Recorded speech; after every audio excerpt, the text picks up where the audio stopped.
Louise, why were you interested in sitting down with Bonnie? I find it really interesting.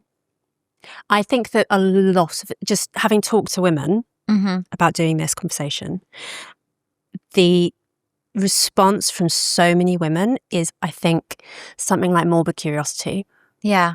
Like interested in you, confused by you. Yeah. And wondering, I mean, the main thing that I'm hoping that to learn about you today, because obviously I know about your work, is your psychology, your personality, what it is about you that's led you to do this. Yeah. Because I get the impression from having watched interviews with you and so on, that actually, I over the years, I've interviewed loads and loads of women or spoken to loads and loads of women who've been in the sex industry in various ways, whether that's porn or prostitution or brothels, street walking, whatever.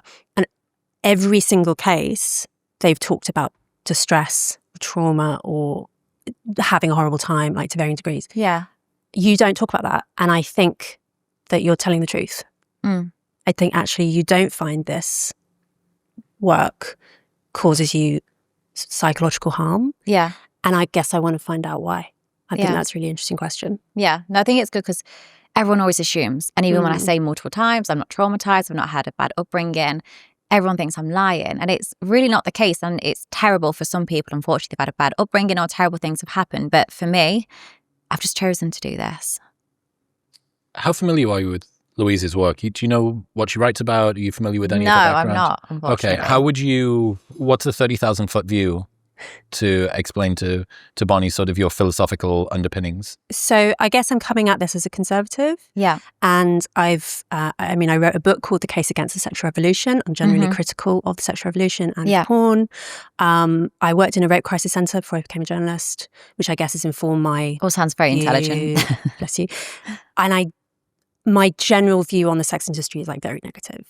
So we're going to come at this from different perspectives. But I do like, I'm guessing that a lot of people listening are going to assume that I'm going to try and like uncover trauma in you, or I'm going to try and like break through the... You'd waste your time.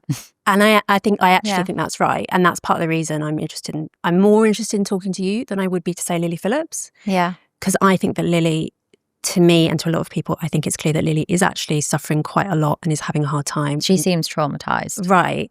Which is in a way the less interesting story. It's more obvious. Yeah. And it is horrible. Like, I'm very lucky and fortunate to be in the position I'm in because I'm not traumatized, I'm not upset, I'm not distressed. But I think for a lot of people, and especially a lot of sex workers, they're completely out of their comfort zone, or they're doing things for money and views, or unfortunately they've had a bad upbringing which has led them to be a sex worker. And it is terrible and it is horrible. And it's not always the nicest of industries for most people. Would you advise Lily to stop? Yeah. I think if you're going to keep crying and upset and it's destroying your family, there's some things which are a lot more valuable than money and views. The biggest thing in life, and it's so simple, is to be happy. And if you're not happy, why do something? Because yes, you could be driving fancy cars and, you know, you could wear flashy clothes, but if you're not happy, well, then what is it all for? Like, as long as each day I'm waking up happy and I'm going to sleep happy, I'll be proud of myself. Other people might be disgusted in me and I accept that. But for me, as long as I'm happy, then that's okay. What bit of it makes you happy of what you do? It's a mixture. There's not one thing. It's not like, oh, it's the orgasm. Oh, it's the money. It's the views. The main part of it is the life I live now, both inside of work and outside. Like, I get to travel the world. I go on trips I would have dreamed of. I get to spend so much more time with my family. And I don't feel disgusting when I'm at work or when I'm filming. I'm surrounded with men which are giving me compliments, and it gives me a massive confidence boost. So there's no set answer of what makes me happy. There's no part of my job I don't really enjoy. Like, yes, it can become tiring and it can be hard work at times, but no one becomes successful or lives a really happy life without facing some challenges. Would you, I mean, something I've often wondered about with anyone on OnlyFans is you could presumably have landed a rich husband.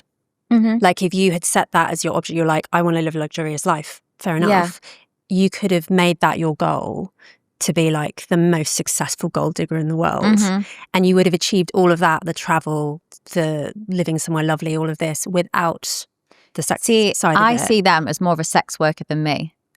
Because they're using their sex appeal. They're using sex to pleasure their partner. Their partner is then going to fund their lifestyle. Their partner is then going to pay for holidays, fancy clothes. They're using sex just like I am. However, I'm not afraid to admit I use sex to get what I want. Whereas those people become very snobby, very uptight. They look down on most people. Yet they're still using their holes to pay their bills. It's just someone else is doing it, but I'm independent. So you're like the more honest, more authentic version of For that. sure. Like, there's nothing I lie about. There's nothing people call me a slut, slag, whatever, and I accept that.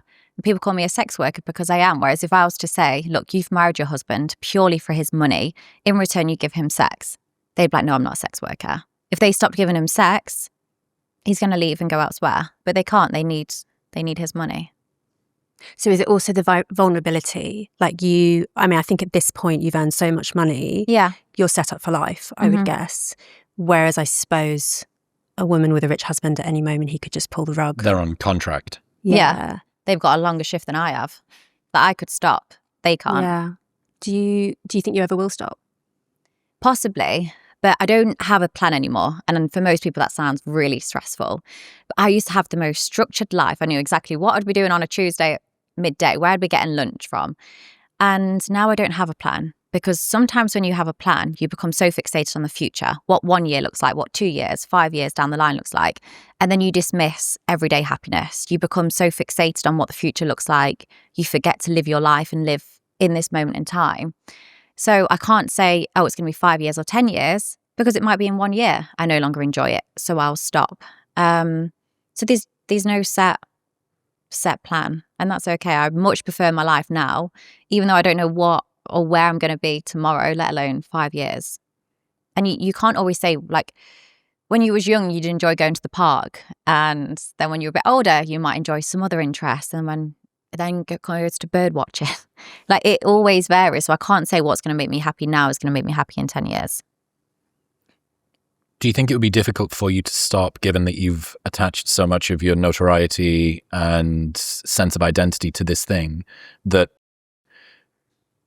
if you've made a big song and dance about, this is what I want to do, that if you no longer want to do it, there is going to be this social consistency bias, this sort of momentum that's behind you where you go, fuck, like, every person that said, she's not built for it, or this isn't going to be right, I'm going to have to now do this U-turn, whether it is self-generated or externally imposed. Does that make sense? Yeah. That you have this sense of obligation to what you promised in the past about what you wanted right now. Yeah. I imagine that even you would struggle. There's going to be a sense of, fuck, like I've got this weird obligation, identity obligation that I used to have. I completely understand where you're coming from, but no, because I don't care. I don't really get peer pressured into doing anything. If I think something, I'll do it. And if I don't want to do something, I'm very stubborn and I won't do it. So, and I've always said, I might not be doing it in 10 years. I might be doing it in 10 years. It depends if it makes me happy or not. And even if I sat here today and said, I'm definitely doing this in 10 years, and then if in 5 years I change my mind, that's fine, because I'm in control. And the big difference between me and other sex workers is I understand my limits. I understand my body and what I can take or what I can't take. So I'm never left distressed, or I'm never left thinking that was too much for me to handle, because, I sort of know what I can and can't do. Well, have you ever hit your limit? Not yet. Right. So I've been it's very kind of close easy. to. Okay, tell me about that. I did a really big scene in America. So I'd always done, obviously, I did the 1,000 in January. And then I did one in the US in like March or April with 50 porn stars. And their penises are a lot bigger than the average person, the way they have sex, the way it's incredibly rough at times. And that was hard. And I went into it quite naive. I was thinking, well, I've done 1,000, what's 50? But that 50 was really hard. How so? Just very intense. It was rough. There was times where I could not see at all. Like, my eyes were completely filled with fluids. And yet there's some positions which I was like, no, I need to switch this up. It's actually feeling, a bit painful. But that was fine as long as I'm able to say, hey, I need to switch this position up. Like, you could be having sex with one person sometimes and you think, okay, no, my legs are flinching, I need to switch this. But you have to speak up. You can't sort of sit there and go through something painful and then blame everyone else for you being in pain. Because if you don't tell someone it hurts, then how are they going to know? You say a bit painful. I mean, I think most women are like bowled over at the thought of how painful it would be. Yeah. Do you think that you're unusual? Like not wanting to get into Anatomy. Yeah, although it feels funny saying like Bonnie Blue. Do you have like more physical endurance, do you think, than most women? No, I mean, I've always said I've been very athletic. I've always been quite fit and healthy. But no, like when I first started, I didn't really understand what turned me on and what I enjoyed a lot more. Like when I'm enjoying it, I find I'm able to have sex a lot rougher. So now if I need to take more breaks, I will. I don't feel panicked to sort of know I don't ever think, oh, I need to know what I'm doing right now. If I think, you know what, actually, could I have someone to lick me out for 5 minutes before we go again? I'll happily speak up and say that. So, but I do think I have a good level of endurance. How about emotional endurance? Because another thing that a lot of women will think is, like, frankly, a lot of these guys are gross. Like, I've seen videos of your cues and of the guys who show up to the events, and they can be old, they can be fat, like probably some of them smell, I'm guessing. Like, see, honestly, everyone says this, but in terms of the smell, like, yeah, some of them are skinny, some are fat, like some are spotty, some aren't, but that's normal. Like, but in terms of smell, genuinely, they never smell, and I think it's because they're so nervous. They know they're coming to me. They've maxed out on links before they show 100%. up. Yeah. They know they're coming to me purely for sex, so they have showered just before I came, they freshen up just before they come in. So in terms of smell, no, but even in terms of body shapes, I used to say, oh, fat people are lazy, like they actually irritate me. But then when I became a sex worker and I'd start to speak to these men a lot more, yeah, some of them are fat, and I'd speak to them and realise they're not necessarily fat all the time because they're lazy. Their life is so busy. They've got children now, they're trying to pay bills, they're trying to keep on top of things, and they can no longer prioritise, clean eating all the time in the gym. So I don't even judge the fat ones anymore. But I used to. But you don't get any sense of like physically recoiling? Like, I don't fancy this man. You never get that? One, most of them have a blue ski mask on. So in terms of their face. Face-wise, no. Yeah. I think if I really found someone unattractive, the part I've struggled with most is the kissing. Because to me, that's very, I don't know, you connect a lot when you kiss someone. But no, like, I don't always even see their face. And I know this is going to repulse a lot of people, but I love the fact there's like always a rotation. I don't even always know I've had sex with someone. I don't always know who's inside of me. But no, I don't get repulsed. I sort of see everyone as they're there for a reason. I don't know what's happening behind their closed doors, and I'm there purely to give them a good experience, and that's all I sort of focus on. Some of them I obviously find more attractive than others. I think, bloody hell, you're hot. And then other ones I'm like, oh, I wouldn't date you. But even if you walk past someone attractive in the street, that's not what's going to make you come. It's the way they are, their technique. And I can remember when I was a full service worker, one of my clients, he was a bit bigger. I didn't find him attractive. And if anything, he repulsed me a little bit. He made me orgasm.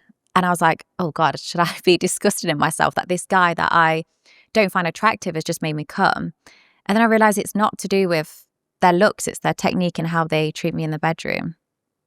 That you could have slept with someone really attractive and they're terrible in bed. So you do have a threshold. Like sometimes you will find men slightly repulsive at least, but it's not so high a threshold that basically everyone... Obviously, I look at different people and think you're more attractive than the other person. I prefer your body shape to the other one. Like everyone's got preferences, and I know I have, but I never look at someone and think, I don't want you near me. Interesting. I remember Rachel Moran, who is she was prostituted as a teenager in Dublin. Yeah.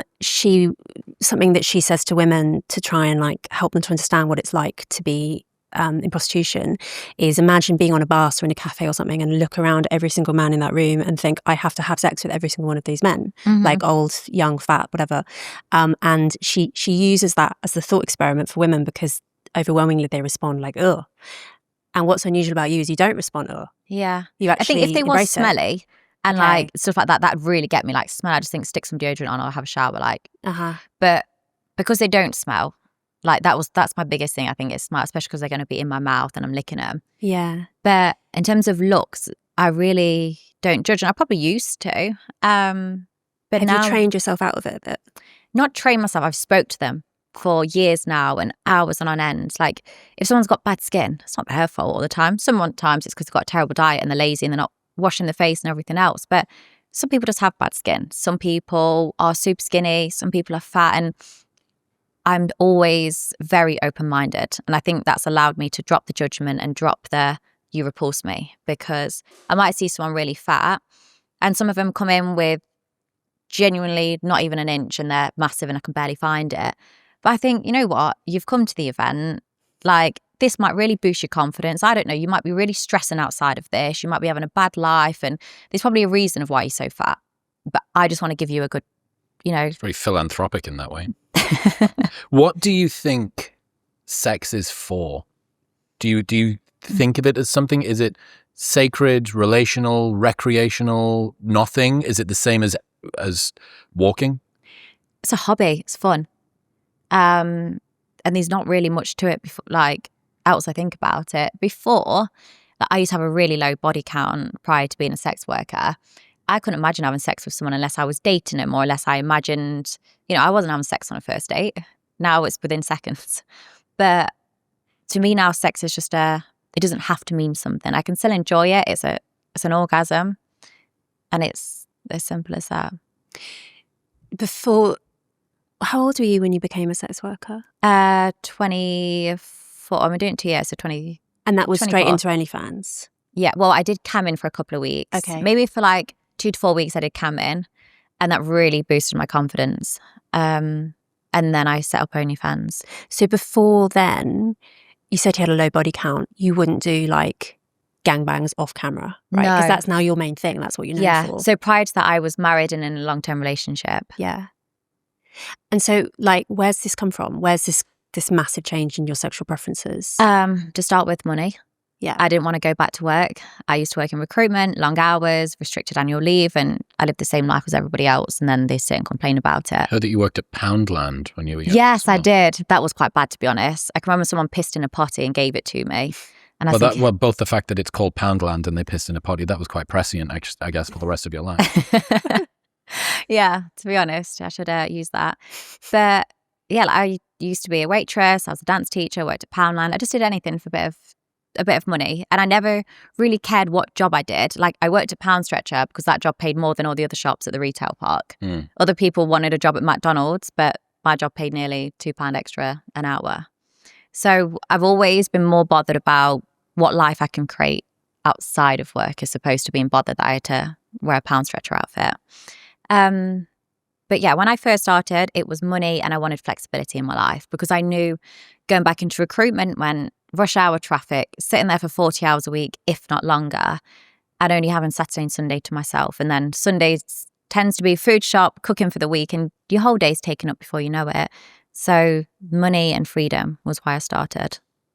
And so you hadn't previously been sexually adventurous? No, especially like sex 3 times a week. With your husband? Mm-hmm.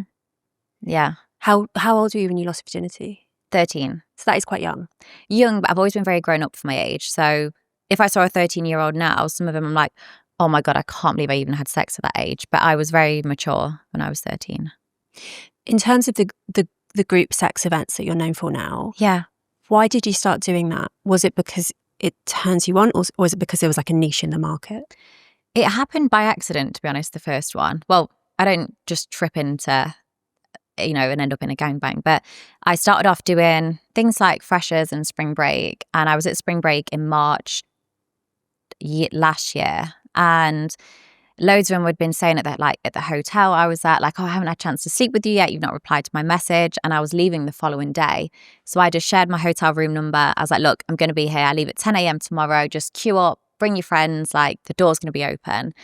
And that just naturally ended up in a gangbang. It got to like 3, 4 a.m. I was really tired. And I was like, look, whoever's left in the queue, look, just come all at once because, like, I don't want to leave you waiting.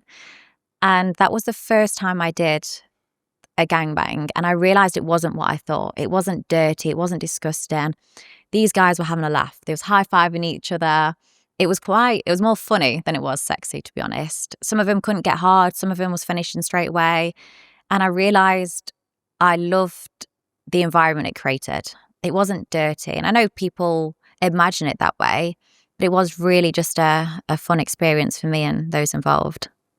If you haven't been feeling as sharp or energized as you'd like, getting your blood work done is the best place to start, which is why I partnered with Function. They run lab tests twice a year that monitor over 100 biomarkers. They've got a team of expert physicians that take the data, put it in a simple dashboard, and give you actionable insights and recommendations to improve your health and lifespan. They track everything from your heart health to your hormone levels to your thyroid function and nutrient deficiencies. They even screen for 50 types of cancer at stage 1, which is 5 times more data than you get from an annual physical. And getting your blood work done and drawn and analyzed like this would usually cost thousands, but with Function, it is only $499. And right now, they're giving 1,000 Modern Wisdom listeners another $100 off, bringing it down to $399. So just go to the link in the description below or head to functionhealth.com/modernwisdom. That's functionhealth.com/modern wisdom. How did you end up chasing the records? So doing the 100, doing the 1,000? So after that spring break, there was a journalist who said, like, what's next? Like, what are you going to do after this? Because each time I was doing these, like, spring break or freshers, my numbers was going up.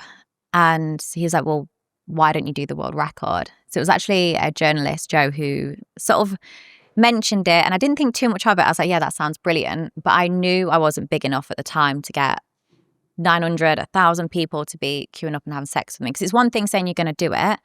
The organisation behind it is probably the biggest headache and the difficult part.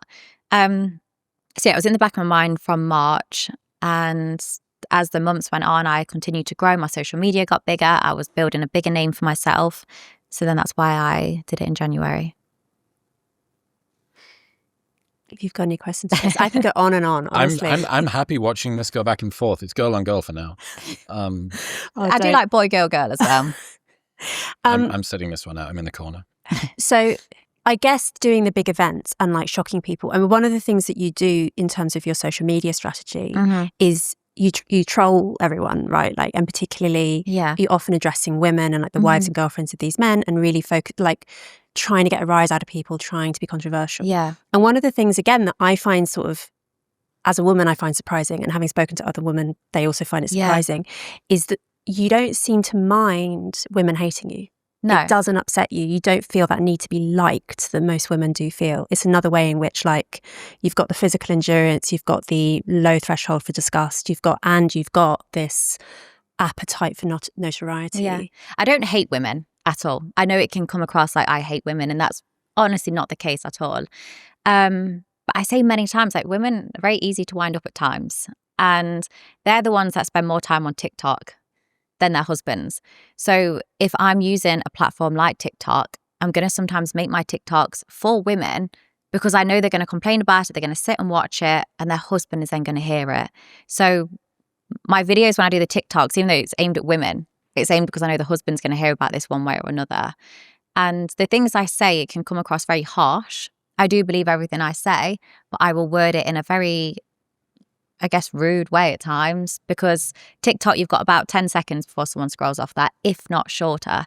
So I'm going to say it in the most brutal way possible to get them watching the rest of that video. Do you have many female friends? Yes, I do. Okay. I know that can seem shocking, or people say, "What would you sleep with their husband?" Or "What do your friends think about what you say?" But they hear like the long-winded explanation of why I've said something, or like one of the big ones is, about husbands cheating. And it was never your husband is cheating on you. It was just, if you're not having sex with him, he is probably going elsewhere and I will happily sleep with him. But it's never to say, look, I'm going to turn up at your house and drag your husband out of your home. Would you feel a particular way if you'd found out that one of the people in the ski mask had been the husband of one of your friends? Yeah, I would obviously feel bad, because I'd feel bad that their relationship had broke down a lot sooner before than what they would have realised. For him to have been at one of my events, it clearly doesn't have a good communication with his wife. So you see it as like a symptom of the relationship in crisis rather than you causing crisis. You will have some idiots and some men that will just cheat because they've cheated and they've got 2 brain cells, if that. A lot of the time, though, if someone cheats, there's a reason. There's a lack of communication, a lack of connection with that partner. I'm not the one to blame. I've never forced them to be there. All I've done is put the message out and said, hey, would you like to have sex with me? No one is forced. No one is, bribed to be there. No one's even paid.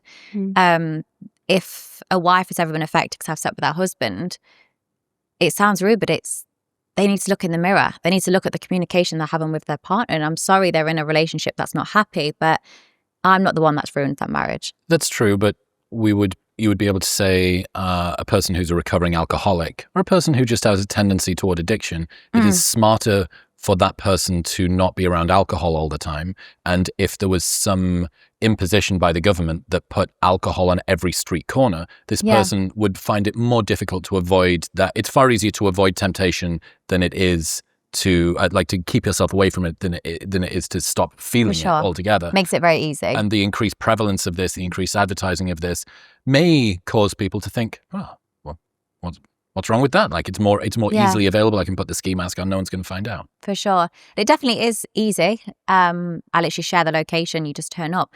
It'd honestly be easier for them to cheat on a night out, cheat when they're at work, because they know when they turn up, yes, they have a blue ski mask on, but they've got to bring their ID. They've got to sign a consent form. They've got to take their mask off to fill in the consent form and fill in the form. So it'd be much easier for them to cheat elsewhere. And I think it's a lot more hurtful. I'm not sure if it would be easier for them to cheat elsewhere. I think what's referred to in the industry as a clean kill, which is one that has no digital footprint when cheating on your partner, is hard to be. Give me your phone number, we'll meet up at the end of the night, or there's the room key to the hotel that you've used, or concerns about CCTV. I get the sense that a lot of guys would see ski mask on, briefly take it off, fill the thing in, put it back on, and get to do this as a repercussion-free way to be able to cheat on their partner. Yeah, and I do get that. But for them to have been there, there's a reason. If someone was really happy in their marriage, they wouldn't have turned up. But I'm going to sort of contradict myself a little bit, because I think sometimes people cheat. It's not because they don't love their wife or their kids, but their wife no longer has a high sex drive, or they've had children and they feel a bit body conscious and no longer want to have sex. And that's okay, but your husband probably doesn't feel the same. Your husband's probably still wanting sex, and he doesn't want to sometimes hurt you by saying he no longer feels like he's being pleasured. So he goes elsewhere to have sex, meaningful sex. He's just having it. He's not cheating. He's just, well, he is, but it's not an affair. There's no text and there's no emotional connection. Literally coming to someone who's offering herself up and then going back to you. I think there is time people cheat and it's done not to hurt the wife, but if anything, the opposite, just to protect them and want to keep them happy in their own little bubble and not ever sort of pressure them into saying, look, hey, I want sex from you, else I'm going to go elsewhere. Bonnie, I've heard you say that you can't condemn porn stars with your right hand while masturbating with your left hand. What do you mean? That if someone was to tweet and say, this is horrendous, how dare she do that, whilst also being a user of porn, that seems like a little bit of hypocrisy. Is that a fair criticism to try and square that circle in a way? I think what you do, Bonnie, not just in terms of the porn, but also in your attitude towards money and towards independence and and actually egalitarianism. I mean, when you talk about I'll take any man, I don't judge, whatever, there's something very progressive about that politically, right? Like big super egalitarian. What you do is you actually take a lot of these ideas that are present in the culture to their logical conclusion. Yeah. You say, well, okay, you tell me the culture says that it's fine to be sexually liberated and to prioritize being an entrepreneur and to not worry about all these traditional hang-ups, and you basically take that to its logical conclusion. Take it to the extreme. You do. And I think what happens a lot, one of the reasons I think you sort of rile people up is a lot of people who have a vague sense that stuff is all good and fine and they're kind of okay with sexual freedom and they're kind of okay with capitalism and egalitarianism, and they see that taken to its extreme and they go, oh, hang on, I don't like that. Right, so you're saying that Bonnie is like the reductio ad absurdum of the sexual revolution. Yeah, you hold up a mirror to the culture. Well, I think is what it is. Is it fair to say that Bonnie is just the natural end result of modern feminism? Yeah, as well as other things too. But yeah, definitely. I mean, definitely the idea of prioritizing sexual liberation above all else and not seeing that. I mean, what you said about sex being a hobby, I think that is an important idea that the only reason we think that now is because we have reliable contraception. Obviously, before that, you couldn't think of sex in that way because well, especially women, exactly, yeah, it's because the risks are so high for them. But since the sexual revolution, we've come to think, I mean, in a slightly schizophrenic way, I think that people actually often think contradictory things, but they often say, oh yeah, whatever, sex, as long as everyone's consenting, that's fine. And then they see you doing exactly that. Everyone in your queues is consenting, you're consenting, and they don't like it. And one of the reasons I think that you're such a notorious figure is because you actually invite people to look at those ideas and think, oh wait, maybe actually that if I don't like what Bonnie Blue is doing, do I actually support sexual freedom? Yeah, well, they sort of say one thing and then contradict themselves within 2 seconds. Yeah. And I always say not everyone should do what I do and not everyone will enjoy it. And that's fine. Like, I just think, especially as women, if you want to do something, do it. As long as it's above board and legal and everyone's consenting, do it. Don't care about what people are going to say. Don't care about the backlash. Like, care about the backlash if you're going to struggle dealing with it. But if something makes you happy, especially as a woman, like, we're not restricted anymore. We can be independent. Well, a lot of people would say it shouldn't be legal. Yeah. Then they would try and stop you. For sure. Everyone says I groom them to have sex with me. And then there was a massive argument because I don't pay the students I have sex with. And they said that's completely wrong.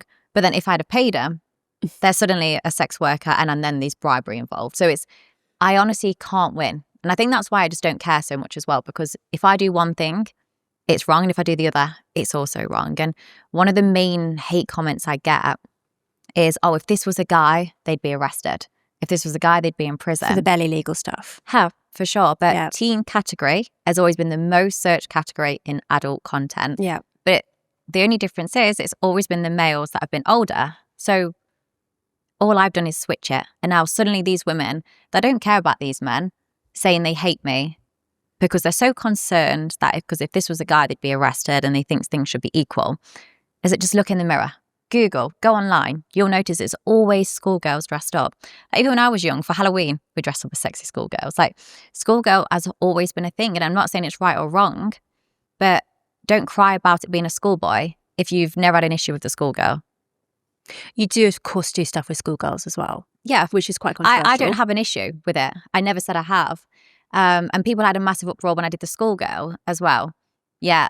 Before it was an issue because it was the schoolboy. So it's like, you know what, I'll take both. That's a good way to ensure that equality is reached across the sexes. Is it empowering that Bonnie can do this? Is it right to say it's empowering? I mean, I think that the whole... I don't like the word empowering. I think I think the whole idea of it...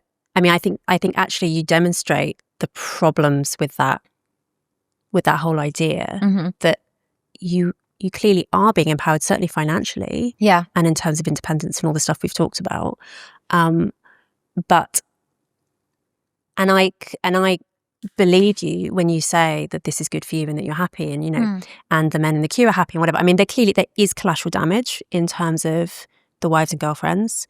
For sure. I was going to ask, have there been people who say lost jobs or got in trouble in some way from having come to one of your events? Because often they're not wearing masks. For sure. No. And a lot of people say when these are they're 18 or they don't know what they're doing or they're going to make a mistake or they're going to regret it when they apply for a job. I've never known in a job interview, they say, hey, is this your penis? Is this, was you entering Bonnie Blue on this day? Like, they're not going to see that. Maybe if you put your face next to mine and went for a job interview, it might come up in question. But a lot of these people are filming POV, especially the students. Most of them don't show their face. And even the ones that are like, oh, I am happy to show my face. If anything, I'll ask them not to. Because I want them to feel really confident. I want them to feel really comfortable in the situation. But yeah, no one's going to give you a job interview, get up the sex tape, and then go, that's your penis. And the other benefit of it is I sleep with so many people. Even if they knew you slept with me, they're not going to be able to pinpoint your sex tape. Or they're never going to be able to prove it's you. Because I always make sure, unless they really, really want their face out there, I keep everything really confidential. So it's plausible that the amount of direct collateral damage that you're doing is quite low. I mean, there presumably will be some relationships that have failed and so on, but you would say that that's because they had already failed and this was just the catalytic. Yeah, and it's not necessarily failed. Some relationships just don't work because as you grow older, you become different people. You have different interests or different hobbies. Like, it's not because a relationship has failed, just sometimes you're no longer meant to be with that person. Sure. So, but the direct harm that you're causing to yourself, to other people, is probably not that high. Yeah. So then, which means that anyone who wants to condemn you on the basis of you harming people struggles a little bit. It's actually quite hard to point to someone who, like, Bonnie Blue has hurt, well, right? What do you think the damage is? Where is the damage coming into contact with the world, in your opinion? So I think the damage is cultural and social. I think the damage is bigger and kind of harder to pin down. It's not like you can just point to this person. If the only thing you think that is important is consent, then you can't really point to a single person and say, Yeah. you know, but that's not my view of it. My view of it is that there's like you're contributing to a culture that regards sex as a meaningless hobby. And I think that that's bad in a broader way. I think you can have both though, because I feel like I have very meaningful sex, and then I can have some sex where On I don't camera, remember off the camera? name. I've had some meaningful sex on camera as well, more when it's a boy-girl scene, because you're able to focus a lot more, it's a lot more intimate, and you have a great connection with them. But each one of my either sex tapes or sex events are very different. There's a different meaning and a different purpose of it.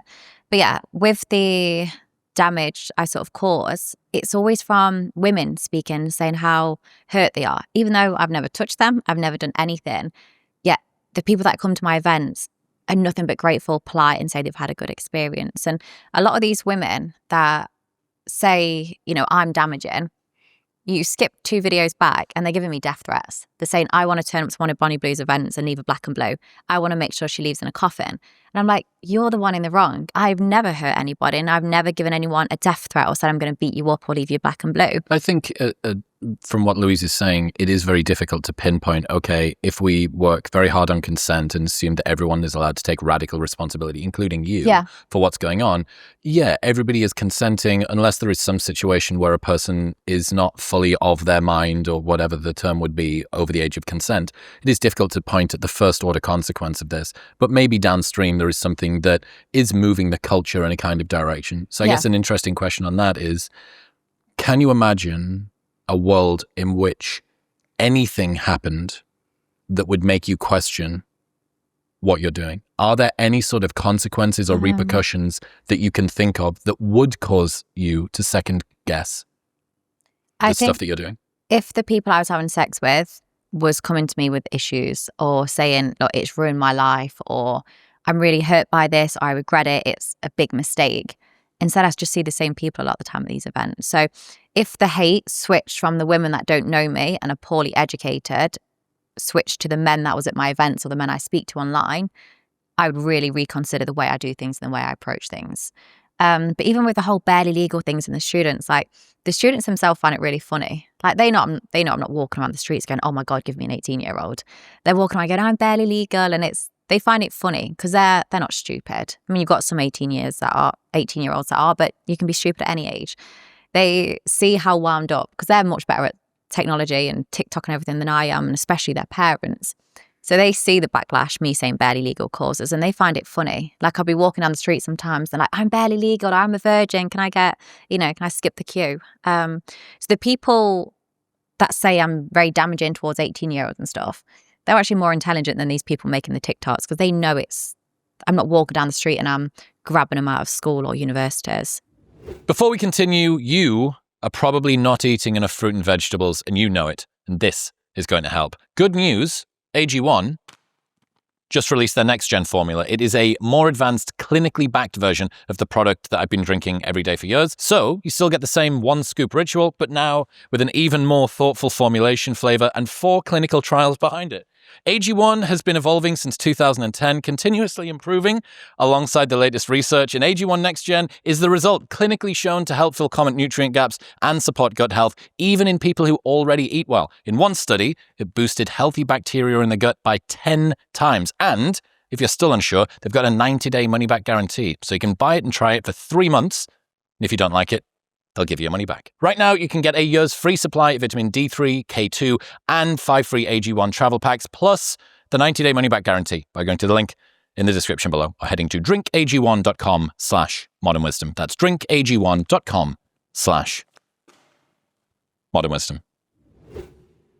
So a concrete example of, not causing this individual harm, but causing a wider kind of harm is when you did the 1,000 was it January? Yeah.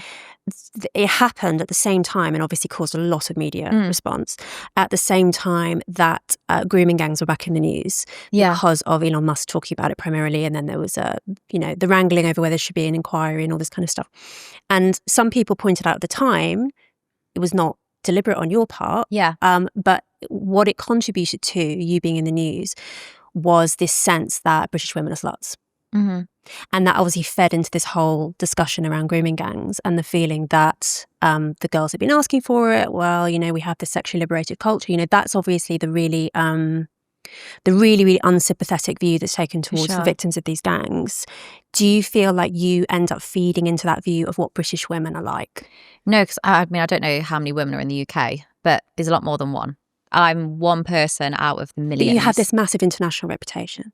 For sure, but I also get told all the time, it's not normal. So there's no part of me that believes I'm to blame if UK people are being called sluts, because I'm one person. I say, look, this is what I consent to, this is what I enjoy. Every single woman is so different. I even do hundreds of TikToks saying how lazy women are and how much they don't want to give blowjobs. So I highlight the fact they're not sluts. They're quite the opposite. I suppose that's true. Yeah. Yeah. But yeah, it is.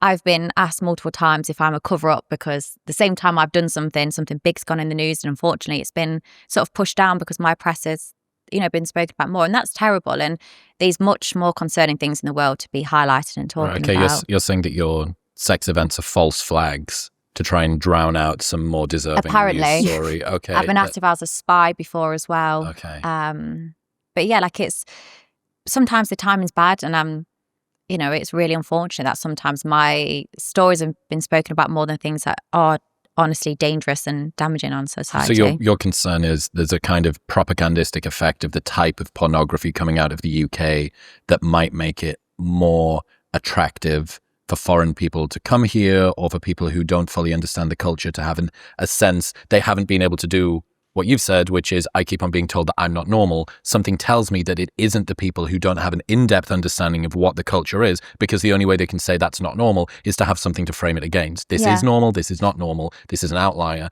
But if all you see is the tiny tip of the iceberg, when you're not delving that deep into culture, you just see what is the biggest story, which happens to be you. And if it's consistently, to be honest, you and Lily Phillips, you both guys in the same part of the country as well. Yeah. It's a funny coincidence.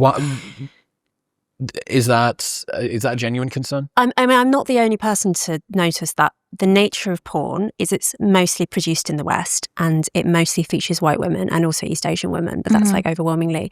And I think that one of the things that does end up happening is men in other cultures watch porn. Everyone has a smartphone, everyone can see it, and they get the impression that this is what white women are like. And I know just personally, having traveled to parts of the world where you get the most pornographic style of sexual harassment is what I have noticed. Yeah. I remember going to Morocco with a female friend, and we got so much lesbian porn related comments from the men. And I just thought, you're watching Western porn, aren't you? Yeah. And in your head, this is what white women are like. White woman equals porn star. Yeah. And it ends up being racist propaganda. Inadvertently, no one's designing it that way, but that is how it functions in terms of how it affects men's views of what women are like. Yeah, I think there's definitely a bigger picture at times. And I'm not that knowledgeable. I'm not that educated on stuff that's going off in the world, or things which, people can escalate and blame me for. I really am a very simple girl. I have sex, I enjoy it, I film it, I post it, and I live my life. And I'd say all the time, I'm very selfish. I'm not too concerned about what's going off in the world. And that can be very bad. But I also think even if I was to sit here and really care, I'm not going to make a difference. Presumably you wouldn't want what you're doing to be criminalised, because that's what you could say. You're just in it for yourself, fine. But maybe there's a responsibility on governments to say, actually, this is so bad for the social fabric that we need to ban OnlyFans, ban the events. I know obviously you've come into conflict with OnlyFans about some of your events. Yeah. If you was to ban it, they're then going to go to other websites. Sex, porn has always been there. So we're very naive to think if we banned OnlyFans and Fansly that these issues are going to stop. You're just going to go to other platforms which don't have as many restrictions. At least with the platforms like Fansly, you have to upload that many consent forms. It's a very strict process. If you're going to go to these other websites and the dark web and all these other places, you don't know what age that person is. You don't know about the consent situation, or, if someone's forced them to be there. But with the other platforms, it is not always safe, but especially from my side, it is a very safe environment. Although one of the things we've learned from the Online Harms Act coming in recently is actually that now men in Britain have to jump this kind of ID hurdle to get access to and women porn. too. Yeah, sorry. British citizens now have to jump this ID hurdle. It means that actually the traffic has dropped. Yeah, so you have to show your driving license or something and obviously a lot of people don't want to give, say, Pornhub. It's scary.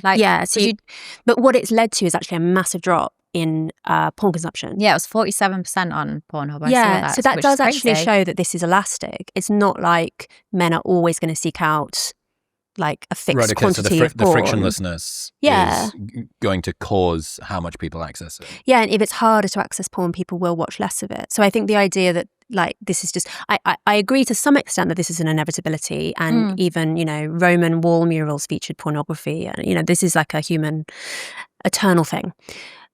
But that doesn't mean that what you do is always going to happen when, you know, like it is possible for governments to crack down on this. It is. But I think, I mean, sex workers have helped reduce rape rates. Have they? Yes. Do you know? I know people always say that. It's kind of like, I guess it could intuitively make sense. But it does assume that the only reason men rape is because of sexual frustration. No, there's obviously so many reasons, and you know, I'm not intelligent enough to name every single one, but having sex workers and having content available does help a lot of women and make it a lot safer. But with like porn rates dropping, there might be 20% that no longer watch porn because they don't upload their ID and they don't want the inconvenience of it, and it's a bit of a headache. But there's still going to be a massive percentage of that are now just going elsewhere. They're going to other websites and other platforms, and it goes back to those platforms aren't as controlled and they're not as safe. And not just that, like education on sex should be a much bigger thing across all ages. I think that the idea that, so another example, I think, which challenges this idea, which is a common idea that men are always going to do this, that they're always going to find a way. If they don't find it the safe way, they'll find the unsafe way, is surveys done, I can't think of the numbers off the top of my head, but surveys done of countries which have different models in relation to like street prostitution. So some countries that have the Nordic model, which criminalises the punters, and some countries which have decriminalised or legalised systems, can often have like neighbouring countries of very similar cultures, can have really dissimilar rates of men who say that they've bought sex, like a big gap in the proportion of men who say that they've bought sex. And in cultures where it's completely legalised and normalised, it's common for, say, men to go to a brothel for a stag do, things like that. Whereas in countries where that's not legal, men just stop doing that. It doesn't mean they completely stop watching porn, they completely stop buying sex, but there is a culture change. People do start thinking that it's less acceptable. Do you know if there's a correlation in those countries between sexual assault? Not to my knowledge. I mean, this is a hard thing to study, and this is always, and I've always said that because obviously I'm critical of porn, right? And I've always said actually the strongest argument against my position, which people do occasionally put to me, is if you could absolutely prove that the existence of porn reduced rape, for me, that would be the most compelling reason to not condemn porn. 100%. I think it'd be the complete opposite. These guys, you know, and I don't know, but I'm just thinking of a scenario, but if a guy sat there and he feels really horny, and, you know, he could be angry and he's worked up, if he's able to access it on his phone, he's able to release himself. And a lot of guys, after they've released, they're like, you know what, they no longer have the urge. If they're getting themselves worked up, they're not able to access content. It's difficult to say where that might lead to. The problem is that sometimes men who might start off having relatively normal sexual desires, or maybe their desires are a little bit weird or aggressive or whatever, but they're within the normal bounds, what porn can do, because obviously porn offers every possible imaginable variety of fetish, everything, is that they can start using the weirder stuff, or maybe the more violent stuff or whatever, and they develop a taste for it, and it's like they double down their taste. This is Mary's law of fap entropy, isn't it? Right. Yeah. And anecdotally, it's a hard thing to study, but anecdotally, men, like it's primarily men, do talk about this, that they might have had a little bit of an interest in something, but then the porn basically allows them to like massively grow that interest, and little neural highways become motorways, and this is and then all of a sudden it's the only thing that gets them off, and they get more and more extreme, and to some extent the porn sites feed on that because they want the Pareto distribution guys, they want the guys who are the power users, exactly. And I mean, that's not, I guess, quite as true with your stuff, because it's not like, well, I mean, is it fetish material, do you think?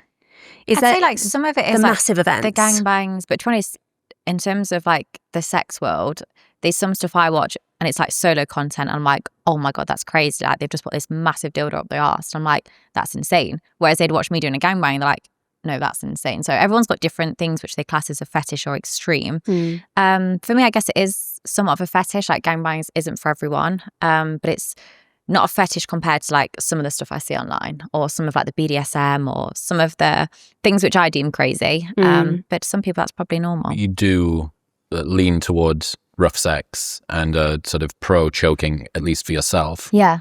Louise, I know that you've done work in the past around a particular loophole with regards to BDSM choking killings.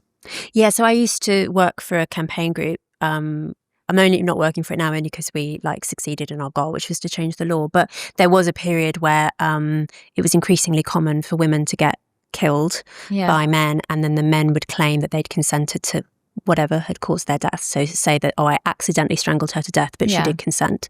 And this was becoming more and more common as a defense tactic. And so men were often getting really short manslaughter sentences when actually it could very well have been that actually this was just straightforward domestic violence. You had no way of knowing that this woman had consented to anything.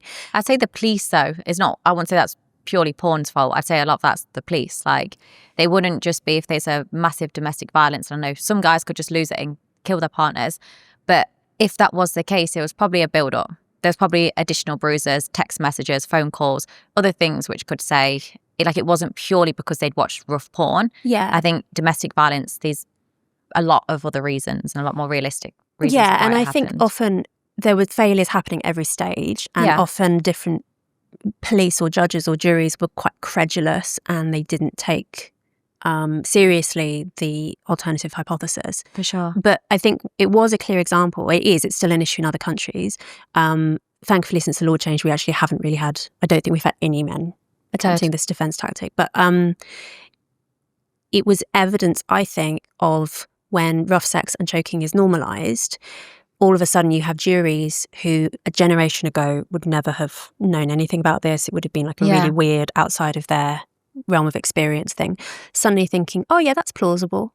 Like I know that all the Zoomer girls love being choked nowadays. For sure. I guess it makes sense that this would be the case. And I think that's a good example of how you can look at this just on an individual level and say, well, I'm consenting, therefore it's fine. But it can scale to having really destructive cultural consequences. I do think trying to sort of, as I am sitting in the middle here and hearing in a world that pedestalizes radical responsibility, personal accountability, freedom, all that stuff, it is tough to come up with a first order pushback. It's like everyone's consenting, this is all allowed.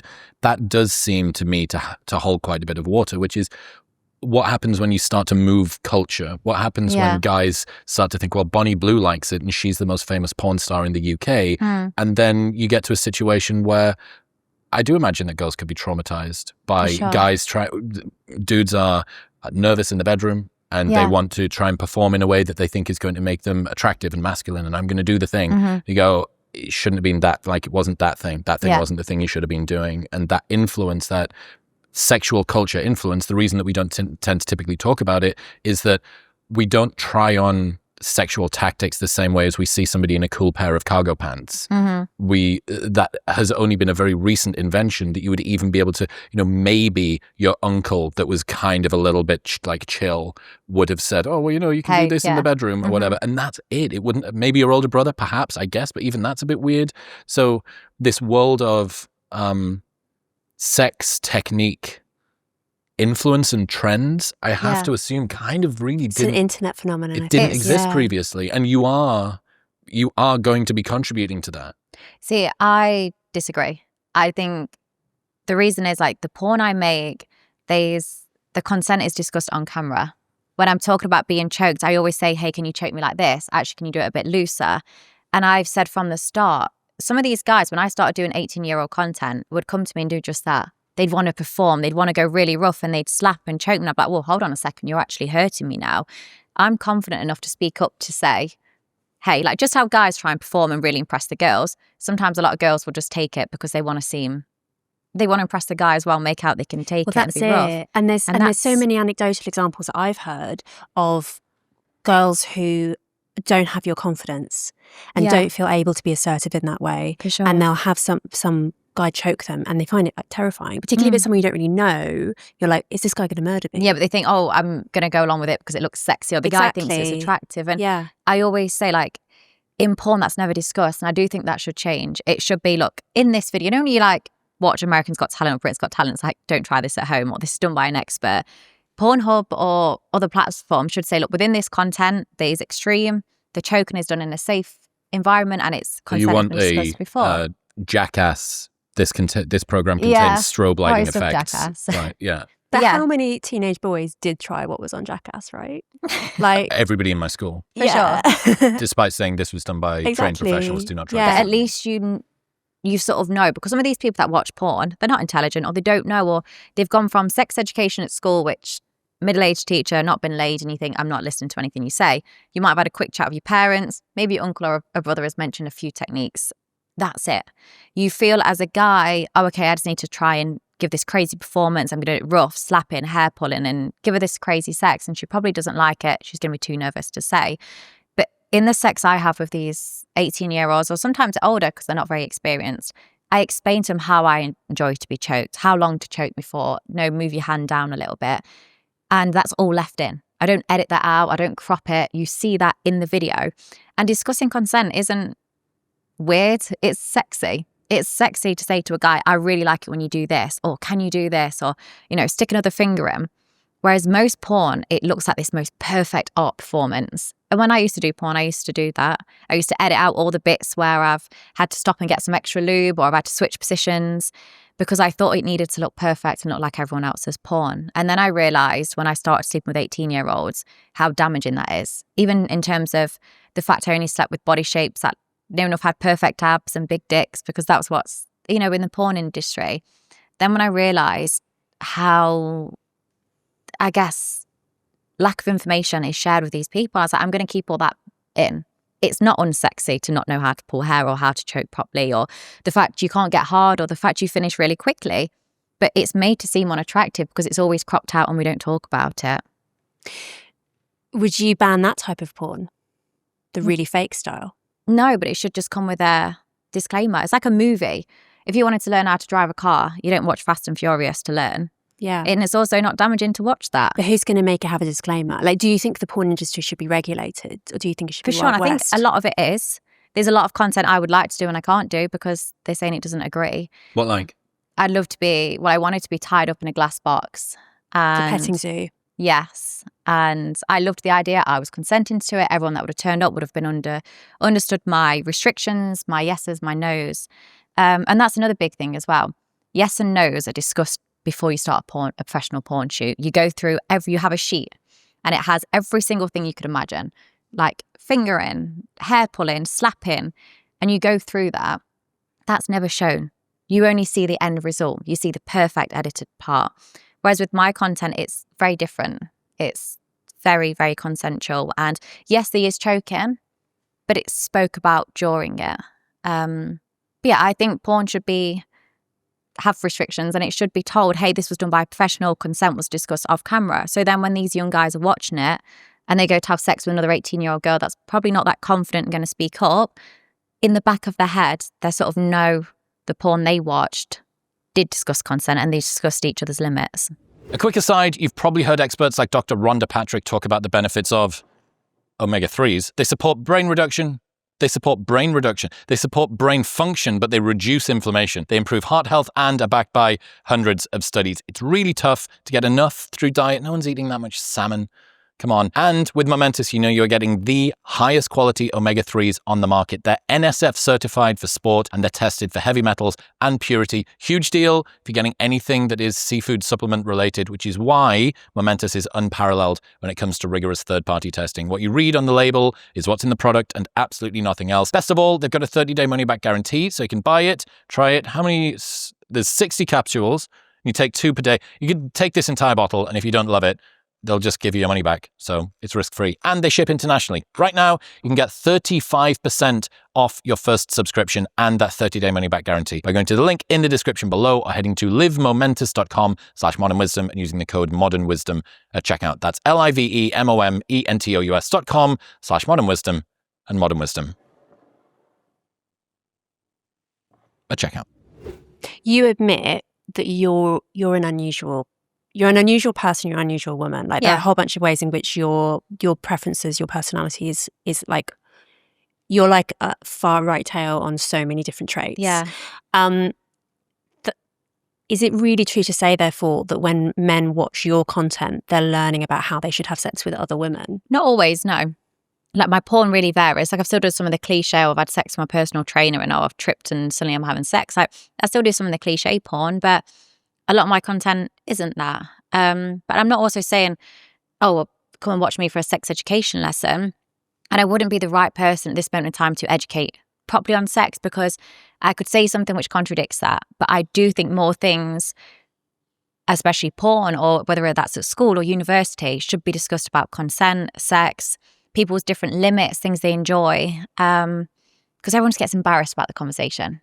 Your parents might say, look, don't have sex or you have to wear a condom. And that's sort of as far as it goes. We're very naive to think, one, they're not having sex before 18, that they're not watching stuff online, and they don't know what they're doing. So teach them. Nearly 2/3, about 64% of men under age 25 support making it harder to access pornography online, up for 51% in 2013. If young people are becoming more conservative about sex and pornography, how come Bonnie is still breaking records? Well, I guess even though you earn so much money, like you've still got, your audience is not all men by any means, right? Like, you've got a fairly small number of men who are supporting you. I also sense there's this move from the younger men, there's this move, and women as well, against porn. And I suspect that comes from the fact that these are, say, Zoomers who've grown up on the internet. What does Zoomers mean? Like born this century. Okay. They were brought up on the internet. They were exposed to porn really young ages. I mean, it's often like, I think average age is 11 for boys, something like that. Crazy. And they've often been exposed to really extreme stuff. And it's damaged them psychologically and sexually in that like what we were talking about earlier with sometimes weird tastes escalating, but also often, say, struggling with erectile dysfunction when you're actually in the room with, like, if you've trained yourself on porn and on your own hand, when you're then in the room with a real woman, you might not be able to get it up. For sure. Or having unrealistic expectations, just not being able to find normal women as attractive because you've become used to watching women like you. And I think that a lot of men have just learnt from their own personal experience and just purely selfishly, like regardless of whether or not porn is fair trade, they've learnt that actually it's bad for them. Yeah. And it's probably bad for everyone. Like, I mean, when it comes to porn addiction, for instance, I wouldn't wish it on my worst enemy. It's a terrible thing to So I suffer think through. even with porn, like you mentioned then, they think unrealistic body shapes because they're looking at these women that, we do it for a job. Well, it's not a job in most people's eyes, but they also shouldn't do that, though, because that's stupid, because probably the porn they're watching, their penis is probably half the size of that, and nor do they have a chiseled six-pack. So, it is terrible when some guys can no longer get hard because they've watched so much porn, or they have unrealistic expectations of women. And they shouldn't, because one, most probably don't perform like a porn star. But I'm not saying porn's the answer for everything. There's a much bigger issue, problem, but I don't think banning porn is the solution of that. I just think it should be better regulated and more conversations about just sex in general, whether you can't get hard, you struggle to stay hard, you come really quickly, or maybe you don't come at all. It should just be more of a conversation and less taboo. So people become less embarrassed by talking about it. But should people watch more porn? Because there's quite a big chunk of the population that don't watch porn at all. Probably more varied porn. You shouldn't always just watch one type of porn.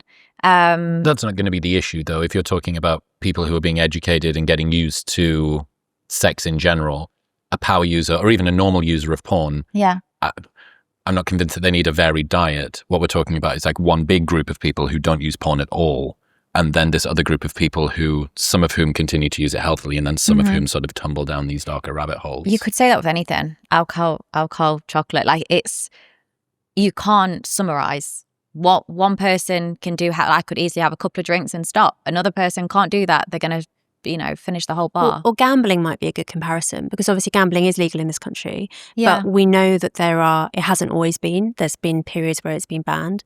And there are certain things which are banned, like the really sort of predatory end of the gambling industry. And we know that things like the apps can be really addictive, and people ruin their lives gambling. Like they'll lose the family home, their marriages will break down, everything.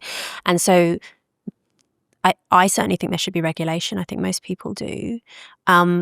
If you're, I guess in this comparison, like you're like the gambling boss who owns the app that's like normalizing this, bringing this into everyone's homes. Like, is there not some sense of responsibility? Like he's obviously he's playing by the rules, he's obeying the law, but it's not virtuous. If I had a subscriber saying to me, like, look, I've spent so much money on you this month, I can't afford to pay my mortgage, I can't afford the food shop, 100% I'm like, look, let's just chat.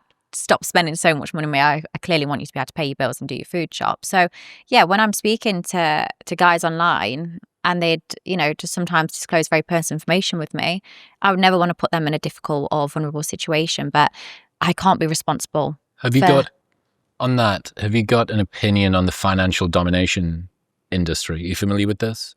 About where like Findom stuff. Yeah, so like a guy will pay for a girl's life and then like completely rinse their bank account. Yeah, it goes even more extreme than that. That the end of this is typically guys will get their paycheck and then immediately send all of it to a girl. Yeah. Who drip feeds money back to him as he begs for his own money back. Oh, yeah. Now, it's this very odd, is this consent? Is this an addiction? Like, you are transferring this to them. Yeah. A lot of the time, the girls that are doing this will have compromising material. I know a friend that was at university with me who was doing this with a guy, and she had videos of him coming in a cheeseburger and then eating it. And he was married. He was begging her to have £1 so that he could put some fuel in the car. And she says, there's 50p, get the bus to work. And his bank account has nothing in. His wife is completely unaware that this is happening. Again, with that, consenting adults, this seems to be, I'm trying to find where your limit like is morally for me, I wouldn't be happy with that. But that's the first use of the word moral in this conversation. Right. So, yeah. Yeah, morally, like, that's not for me. That isn't something I'd enjoy. I wouldn't like that. I'm not doing this for power. You know what's interesting? That a lot of what you talked about in the very beginning, your justification, was around finances. Yeah. So we may have managed to find something close to the bullseye of where your sort of sensitivity sits, which is... Don't make people poor, Chris. That would be exactly. Yeah, you may play with my private parts, but not my bank account type thing. These days I want people to be happy, but then it's weird I say that because that guy clearly enjoys that. And I have got some friends that will absolutely rinse guys for money. And their sort of argument, which is true, if it wasn't them, it'd be someone else. And at least then they know they're going to do it in a very controlled situation. But for me, I just wouldn't feel comfortable with that. And everyone is really different. You found a limit. But Congratulations. For me, it stressed me out. And it wouldn't sit comfortably with me. Loads of things will. Like, I'll take virginities, I'll sleep with 18-year-olds. And those girls would probably say, God, that's disgusting. I wouldn't feel comfortable with that. But for me, I'd be stressed and be going to sleep thinking, oh my God, like, what if the wife needs to buy some emergency shoes? What do you think that Bonnie has lost by doing what she does? Aside from dignity. Has she lost anything? Well, you've lost some future choices. Obviously, you've gained a lot of choices in terms of your finances. Yeah. But there are now all sorts of things like you couldn't become a teacher. Would just be one example. No, imagine how irritating that would be. What, a salary of 25k and 20 days annual leave? Like, I'm guessing you wouldn't necessarily want to, but like there are certain things. If you ever end up having children, have you thought about that? The impact that will have on them in terms of everyone knowing what their mum I've not thought does? about it really deeply. It is a question I've been asked before. I would like children in the future, I think. Yes, it's going to be difficult and horrible for them, for sure, at moments, but they're also going to have the most beautiful life. And I know money doesn't buy happiness, but it will buy me so much time with them. I know for most of my friends that still work, their children go to childcare full time. They miss their first steps, their first words. They can't be there for all their school holidays. They only go on one quality holiday a year. And for some people, that's fine. But if I'm lucky enough to have children, I'll be able to take them around the world. They will be able to... You'd be a stay-at-home mum. Yeah. I'd be more than happy to be a stay-at-home mom. OnlyFans to trad wife pipeline. For sure. Yeah. And I have no issue with that. But for me, the memories I'd be able to give my children, and even in terms of healthcare and the life they'd live and the security they'd have, they'd be able to do whatever they want in their life as well. They'd have enough money to either invest or never work if they don't want to work, or maybe they want to do charity work. Or like a lot of people, when you like sort of don't have money, you sort of just go into a job. But if you actually had all the money, you'd take a lot longer, I think, in choosing what you want to do or what you want to achieve with your life. And I'll be able to offer my children that. But of course, it's going to come with backlash and comments. But whether you're too pretty, you're ugly, skinny, fat, your mum might drive a weird car, kids get bullied on. So I think it would be stupid. There are levels to this game, though. For sure. Like, oh my God, your mum's Bonnie Blue and she slept with 1,000 people. But it's, yeah, they will get picked on. What do you reckon? What do you reckon's the percentage likelihood of you having a family in future? Just guess. I'd say quite high. I'd say very likely. Before, I was very fixated on having children and having a family because of society, thought, okay, you sort of finish school, maybe you go to university, you get a job, you find a partner, you get married, you get a house, you have a couple of children. And that's what I just thought life was. And as a whole, that is, if someone said to you, right, describe life, that is what you would sort of say. That's also what you're made to believe happiness is. Everyone looked at me because I had all of that before, but just no children, thinking, God, you must be so happy. You live the most amazing life. And I thought, I'm with the wrong person. Like, I'm happy, but I'm not in love with him. Or I live this life and it looks perfect, but it's not for me. And yeah, it took me a while to realise that. But I've realised it, and that's the main thing. Do you think you'd have taken the same path in life if you'd had kids with your ex-husband? I probably would have done some sort of sex work later on, but probably not when the children were still young. And I probably would have lived off my husband's wage for a few years, would have gone to go back to work. I thought, you know what, I don't want to. I want flexibility. Because that's the other thing this, sex work offers. You don't have to be very public with it. Like when I did cam work, I could have done that and no one would have known. Or you don't even have to show your face, or you could wear a mask. Like, sex work isn't always extreme. There's a lot of people that do sex work alongside a normal job and no one ever knows, and it's just a bit of extra cash so they can go on nicer holidays. So yeah, I probably would have always done it because it gave me instant flexibility. And I know you could do multiple other things and get that, but it's also not very realistic. What's the biggest downside from you being famous? I've heard you talk about not really going out alone anymore, for instance. Yeah, like I have security, but I think that got sort of not twisted, but people thought it's because people are horrible to me, or it's, I can't go out without someone shouting something negative. It's the complete opposite. It's because I can't walk anywhere without people swarming me for photos, people coming up saying hi. And that's men and women. Families. And women. The women are probably, I say the worst, but they're the ones that are coming up non-stop. I even have mums with children under the age of 18 saying, can you grab a photo for my son, or can we grab a family photo with you? What do the women say that aren't the mums with the kids under 18? A lot of screaming like, oh my God, I can't believe it's you. Oh, I love your content. I love your videos. I've seen you online. It's honestly, I've received near enough zero hate in person. Is that surprising, Louise? I think it's not surprising in person because I think in general, people, most people don't want to be negative to someone in the flesh. Like if you don't want to probably see me say hi, then they're like, oh, I fucking hate that girl. Like, I'm not saying that they're talking positively about me, but even some of these families, and some of these families that I literally slate online saying, yeah, you stay at home, you don't do anything, you complain. And then I was at the airport recently and I saw a family and it looked like the exact family. I mean, this is me judging, that I slate online. I thought, oh, here we go. And there was quite speaking very loud. And I thought, oh, they're going to say something. And instead there was like, oh my God, can my husband grab a photo with you? Oh, we find you so funny. And it just makes me realise, like, the hate you get online, I'm probably one of the most hated people in the UK, if not, across all countries at times. But in person, I am very much loved. So the security isn't because I can't leave the house scared. It's just because I need to be able to get somewhere and I get completely swamped for photos. You've probably heard me talk about Element before. Come on. Frankly, that's because I'm dependent on it, and it's how I've started every morning for the last 3 years. Element is a tasty electrolyte drink mixed with everything that you need and nothing that you don't. Each grab-and-go stick pack contains a science-backed electrolyte ratio of sodium, potassium, and magnesium with no sugar, no colouring, no artificial ingredients or any other junk. It plays a critical role in reducing muscle cramps and fatigue while optimizing brain health, regulating appetite, and curbing cravings. The orange flavor, in a cold glass of water is like a sweet, salty, orangey nectar. And I genuinely feel the difference versus when I've started it and when I've used it and when I haven't. Anyway, they've got a no questions asked refund policy with an unlimited duration. So you can buy it and try it for as long as you want. And if you don't like it for any reason, they will give you your money back. And you don't even need to return the box. That's how confident they are that you'll love it. Plus, they offer free shipping in the US. And right now, you can get a free sample pack of Element's most popular flavors with your first purchase by going to the link in the description below, or heading to drinklmnt.com/modernwisdom. That's drinklmnt.com/modernwisdom.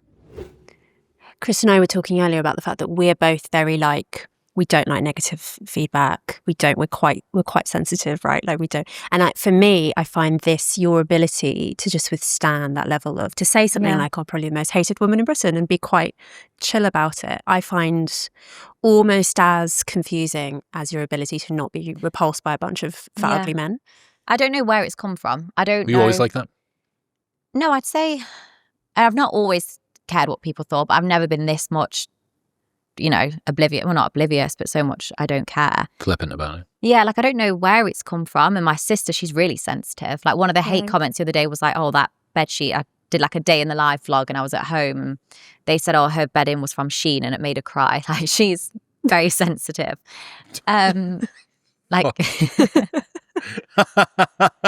She really likes that bedding. Okay. But yeah, I'm just not bothered. I think it's because I know I'm happy. I know everyone I sort of work with, speak with are happy. So I'm like, why am I bothered about hate comments? And one of the biggest comments I get is that, "Oh, I'm actually 47.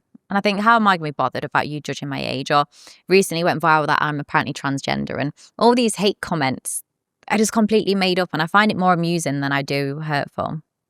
Do you ever I know I personally, the criticisms that I dislike the most and the criticisms that I think are probably true.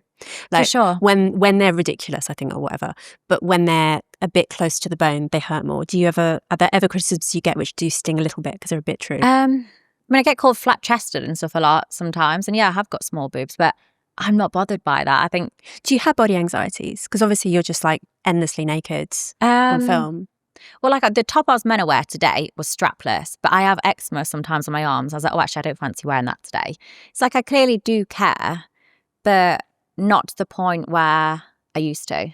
When I first moved to Australia, I actually wore a lot of oversized T-shirts. I didn't always want to go to the beach. I felt quite insecure and I was sort of bothered. Yet when I started this job, and bear in mind, when I did that, no one cared what I looked like. No one was giving me hate. No one was saying anything. Yet when I started this job, even though I started receiving hundreds and hundreds of hate comments, I became more confident than ever because the positive for me outweighed every negative comment. You are aware that that's very non-typical for humans, right? That we remember the criticisms and forget the compliments. We have a negativity bias. And it seems like you've managed to do some sort of Gryffindor only drinks in that which makes it stronger thing. Yeah. And Brazilian Jiu-Jitsu, what for most people would be a catastrophic amount of criticism. Yeah. Do you think you get more hate than love? Online, yes, for sure. In person, completely different. But it depends what platform you go on. My Twitter's very positive. But if you go on TikTok, especially my backup accounts or my main accounts is very positive. But you go on my additional accounts, they're very negative. So it really depends what you're sort of clicking on. But there's not many things I want people to take away from me, but it's just don't care. Don't live your life by judgment. And it's like when you went to school. I don't know if you ever fell out with your friends or you was like, "Oh my God, my friend isn't at school today. I'm going to be sat by myself at lunch." And your parents are like, "Look, just don't care what people think," or "You're just at school. It doesn't matter."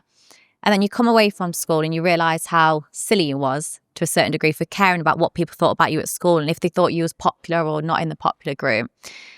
Yet even though you realise looking back that was silly to care then, you then suddenly care about what your colleagues think about you at work. And then when you leave that job, you realise how insignificant to a certain degree their opinion was.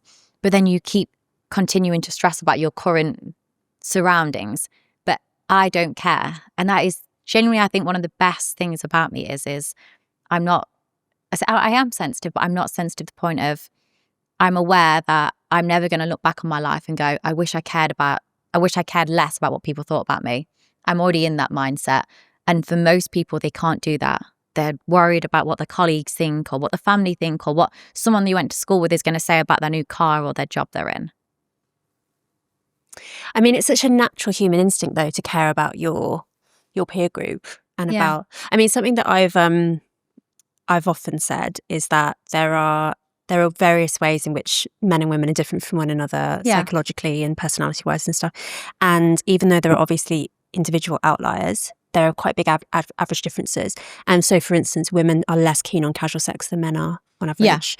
And that means that a culture of casual sex is on balance going to be worse for women and better for men. I think because men focus so much on them a lot of the time in the bedroom. You know, if it's a one night stand, they're just thinking, I think because men physically come as well. Yeah. It's sort of so focused on on them. And a lot of women, like, especially myself when I first started, I didn't feel confident enough to speak up, to be like, actually, can you do it a bit softer? Can you, to go a little bit to the left? It's partly that. It's also partly that actually most women do not fancy, really do not fancy the vast majority of men. Yeah. Like, they do not want to have sex with the vast majority of men. Their threshold is really high in terms of who they're willing to sleep with. And you're, of course, not like that, as we've discussed.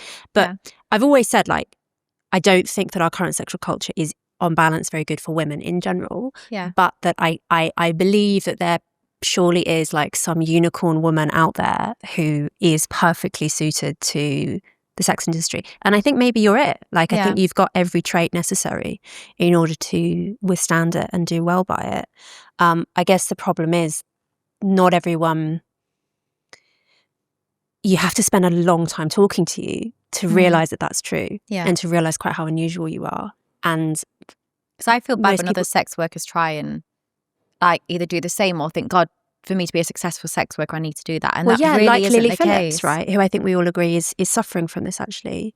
You're a real 1 in maybe 7 billion kind of person. You are kind of like the LeBron James of sociosexuality and discussed sensitivity. So if I ever as well. find a boyfriend, I'll have to tell him I'm 1 in 7 million. 7 billion. 7 billion. Yeah. But I mean, you do get quite a lot of backlash from people within the porn industry, right? Oh yeah, most of them hate me. Yeah. Why do they hate you? Yeah, why is One, I've made their fake fucker fan content so irrelevant. They used to think, faking I've had sex with one stranger was going to be the biggest thing of their career. And I've sort of just highlighted, one, it was fake, and second of all, it's I'll do 1,000, shut up about your one. But they just say some of them have said I promote rape culture, that it's dangerous, it's making their subscribers ask for more extreme content. And I get that, and I do feel sorry for them. But if things are changing or your subscribers are no longer interested in you, that's not my fault. That's a you problem. You can't blame me for everything. I mean, it is difficult if you say sex is a resource to be traded like any other, and then capitalist market dynamics get applied to that, which you have stepped into. It is very difficult to say I should not be subject to the same supply, demand, and competition curbs that every other industry is, if you accept that going in. Now, I think the problem is that people get this sort of crossover, and this is something that Mary's written about, which is the world is at a weird intersection at the moment, that sex is simultaneously completely meaningless and can be done casually and doesn't have anything beyond the physical action attached to it. You can sleep with him and not catch feels. And also, if done incorrectly, can be the single most traumatic event of your life that never changes, that you're never able to recover from. And squaring the circle is difficult. And I think this is where it kind of meets, when you actually see the raw economics of this, that you think, well, if consenting workers within that industry are having to up their consensual work ethic, work rate, level of work extremity. It would be like having a salesperson who is particularly unbelievable at sales because of one specific tactic, but this tactic is very taxing on their body and very few people can go and do it. And now everybody else has got to try and do the same sales tactic. Yeah. It is difficult to come up with some sort of ethical grounding where you can defend that isn't permissible within the rules that system already had. Does that make sense? Do you agree with that? I mean, I honestly sort of think that actually, as someone who is critical of porn and the sexual revolution and everything, you're almost doing my job for me, because you're taking everything to its logical conclusion and highlighting that there are fundamental problems with this worldview. You're like, it's very hard because there's a lot of people who say that they are in favour of sexual liberation and pornography and so on, but they're not in favour of Bonnie Blue. So it is the reductio ad absurdum thing for everything. Yeah. So I do think you can be and then see me as too far. Like, I also think that's fine. Like, I'm not saying you could agree with porn and then suddenly you see me and I'm saying you have to agree. Like, you can completely agree with porn and then look at me and think that's too far, and that is okay. Everyone's got their own opinions. It's just when people try to give me facts, I'm like, you're not speaking factual, you're speaking opinion. But yeah, there's many, many issues with the sort of, I guess, industry, and a lot of content creators say, they're just no longer relevant, and that's my fault. But it's not. I get social media banned all the time. I get new restrictions. I have new issues, and probably more issues than any other sex worker because I'm so big and so outspoken. I get bans that other content creators don't get just because they don't have the techniques I do. But I adjust and I change, and that's what you should be doing with any job or any situation you're in. If you're hitting restrictions, work around it, or you change your technique. Are you worried about Bonnie as a mother? I would definitely worry if you were still doing it. Yeah. I mean, certainly like bringing punters into the home. I'm guessing you probably wouldn't do that. No. Like, even now, I never film at home. I always film at a venue, and I have filmed at home before, but I no longer enjoy that. I was like, no, I know what my home is. I want to keep my home, and I want to be able to separate from that. And not that I've ever needed that separation, but I'd always liked the fact if I needed it, I'm not somewhere where I think, you know what, I've just been gangbanged on this sofa. It's a separate place, and I can, if I need a break, I've got the opportunity to have that. You could probably go quite a long way in sort of transforming your identity to protect the kids from the backlash at school. Different. I mean, Bonnie Blue obviously isn't your real name anyway, right? But how are you going to talk to them? How would you talk to them about how you're living? How you've got this amazing house? No idea. But we're a very early age. I know that'd be a very young age for them, because whatever age you think the kids start swearing or they start saying different things at the playgrounds or start watching content, it's probably a lot younger. So it would really depend on the society we're in at that moment in time. Like you said, the current age is 11. That might go even younger. I don't know how the conversation would go, to be honest. I don't know what would be, depends how long, if I'm no longer in the industry, how much is still out there, how much I'm still being spoken about, how much I would have to disclose. I definitely would want to disclose everything. I'd never want anyone telling my children or surprising them with what I do. I'd want them to hear it from me. And that's sort of how I deal with my family at the moment. Anything I plan to do or anything I do, they hear it from me. Even with, I did a documentary recently and it showed a lot of sex. It showed a lot of the gangbangs, a lot of the things I get up to. And I actually took my family to the screening. And some of the journalists was disgusted that I'd taken my family there. And it was hard to watch it with them, for sure. It was. Did you know it was going to be as explicit as it was? I'd watched a rough edit and I knew there was going to be sex in there. I did not know it was going to be as explicit as it was. And I was thinking during it, like I was sat next to my dad, my grandma was there, my mum, my sister, her boyfriend. And there was times where I couldn't look at the screen. I had my head down. What was that sensation that came up for you? It was me showing my pussy, saying, I've just been railed by X amount of people. No, that's what was on the screen. What was the sensation that came up for you when you were sat in the seat? I just felt a bit sick. And it wasn't because of what I'd done.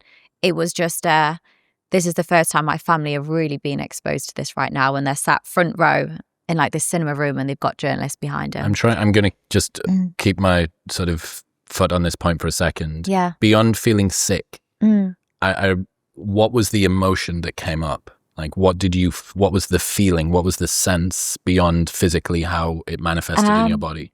I was just hoping like my dad was okay. Like, I think... Again, that's not an emotion. Yeah, but apart from literally feeling sick and thinking like, oh my gosh, I hope my dad's okay. That was all that was going through my mind and what I was feeling. What were you worried he might feel? I don't know, like potentially be disgusted, potentially think this is too humiliated? Much.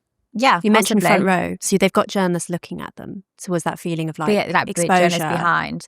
Yeah, it was hard, and I would just like I always want to protect my dad. Like my dad is super sweet, and I don't wrap them in bubble wrap at all. They're fully aware of what I do and to the extreme, and they're fully supportive. But yeah, during the whole documentary, I was sort of like, oh, I felt so nervous. I just wanted to say to him, like, how do you feel? Are you okay? Like, okay, so you did feel nervous there. The reason that I say it is I want my family to be proud of me, and I was worried them seeing that might taking that feeling away. But there was other parts of the documentary. My mum, dad, my grandma, they're all laughing. They're finding it funny and they're happy. And the other parts, they just looked away. But I'm really glad they watched it, because their friends are going to have watched it. Everyone in that town would have watched it. And if anything was to say anything to them, they're not going to be shocked or surprised, because they've watched it and they know what to expect. And that's how I guess I would treat my children, is just always being very transparent with them and sort of not hiding things from them, because I know they'll find out. How do you feel about your daughter doing what you do for a living? If I had a daughter, I would explain, look, I'm very different. Most people are going to be very hurt by this. They're not going to be able to deal with this mentally and physically. But if they wanted to do that, I would not disown them. I wouldn't be like, no, don't do it. Like I said, the main reason I got into it originally was money. Yes, that has shifted, but they would have so much money and so much opportunity to do anything they wanted. And not many people are like me. So I can't imagine my daughter would want to do it, just because, not many people do. You're the LeBron James of porn. Yeah. But if they did do that, as long as they understood it's not, because I think sometimes I make it look very easy. I make it look like it's a breeze in the park, and because for me that is, and I think that's what can be damaging on society, or it can be hard for people online, because they see me going, oh, I earn loads of money and I'm really happy and I love my life. Most people try and copy it. They're traumatized. Their families are upset.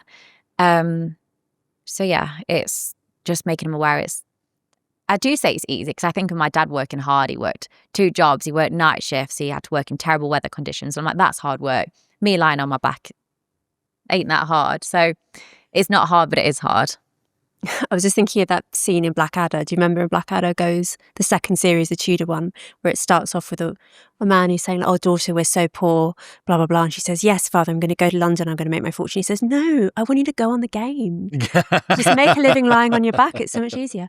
What would you think about your son having sex with a future Bonnie Blue, aged 18, losing his virginity? Yeah, no, I'd be recommending it. You'd be recommending it? 100%. 18-year-olds, when they lose their virginity, it's an unsafe environment. They've probably been drinking. They're under the influence. They haven't discussed consent. They haven't discussed the choking, the hair pulling and all of that. And that could be damaging for him. The next day, it could be the girl comes forward and says, but you hurt me.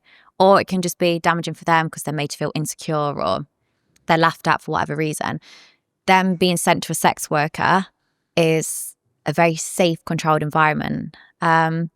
Would you worry about your son, because you've said you're an outlier, would you worry about your son contributing to the trauma of that woman? Because most sex workers are not like you, personality-wise. I'd probably want to know who they're going to, because you could also go to a sex worker that's just an escort and they don't do the crazy things I do.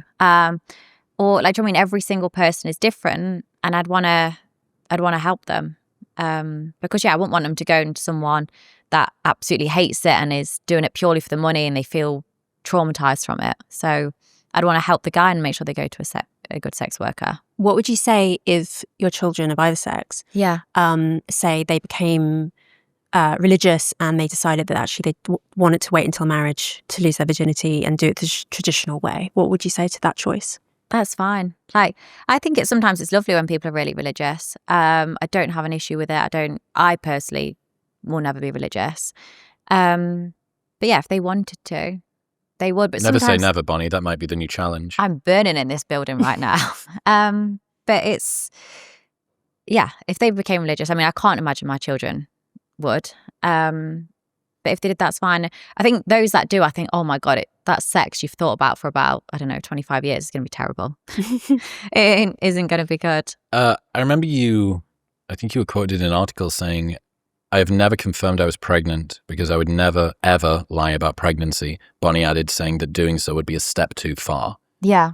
There doesn't seem to be many lines where you would draw and say, this is a step too far. Mm-hmm. With your self-promotion, with the things that you would do, the things that you would say. You've already mentioned, I curate my TikTok 10-second hooks to be as annoying to women as possible. Mm-hmm.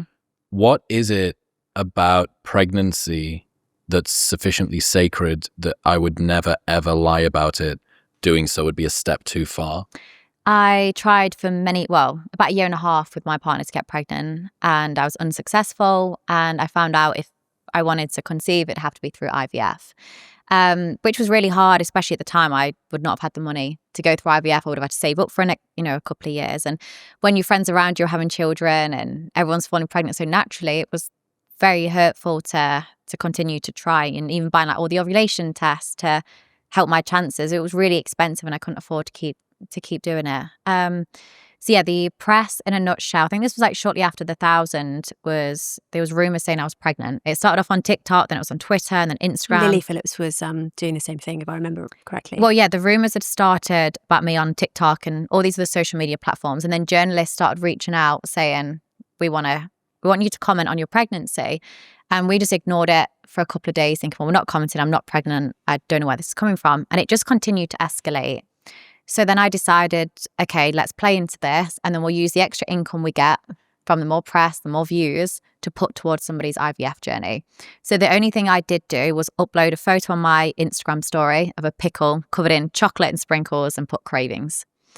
And then the following day, it was, oh, Bonnie confirmed she's pregnant. Oh, Bonnie's commented on the fact she's pregnant. And I hadn't. Like, there was already 10, 20, 30 articles saying I was pregnant, even though I hadn't commented on it, I hadn't said anything. And that's obviously hurtful. Like, I was fine with it, but I knew I couldn't get pregnant. I knew I couldn't fall pregnant naturally. So that obviously wasn't very nice. And then I think like 48 hours after that, I did a YouTube video and just said, look, hey, I'm not pregnant. I uploaded one video of a pickle. The journalists seem to think it's okay to make stories up about a woman's body without understanding my situation. It's sensitive for you. Yeah, for sure. And I can't get pregnant, and I'm going to use this money. And I have paid for 2 people's IVF journeys since then. Do you think, I remember thinking when you did the 1,000, that the most reliable contraception on the market, which is the Mirena IUD, it has a 1 in 1,000 failure rate, right? But I guess if you know that actually you can't conceive naturally, it doesn't cross your mind even. No. I mean, obviously the men wear condoms. It's not impossible. Condoms fail. Yeah, for sure, it's not impossible. But yeah, the chances would be beyond if slim. they're less for than me 1 to in fall. 1,000, then yeah, it'd be beyond slim for me to sort of fall pregnant. So yeah, that's where the whole pregnancy thing came from. And that's what I said would be too far. And even that I got backlash when I then went and did a bit of a press, I think I went to Daily Mail and a few other articles, a few other places, and just did some general press. I think I was heading to spring break shortly after that. And they asked me about the pregnancy, and they was like, why do you think it was okay to upload a photo of a pickle?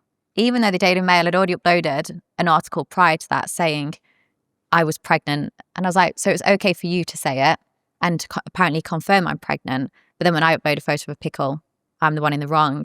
I then mentioned about the IVF journey. And the woman was like, we should have just done that without ever uploading the photo of the pickle. And I've said many times, you don't have to be charitable. If I want to burn the money on clothes and whatever I want, I will. But if I also want to help someone out, I'll do that as well. And that's when I think I became very aware of no matter what good I do, it will always be twisted. Like, even that was put in a very negative light.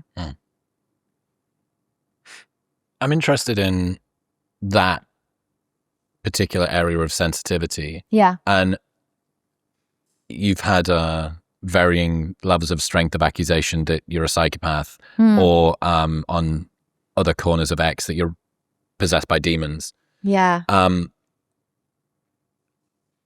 Would you say, the reason I asked and kept on pushing about, and what did you feel, was to try and get that embodied sense from you as somebody who doesn't seem to have much discussed sensitivity, the tail end LeBron James of sociosexuality on the far side.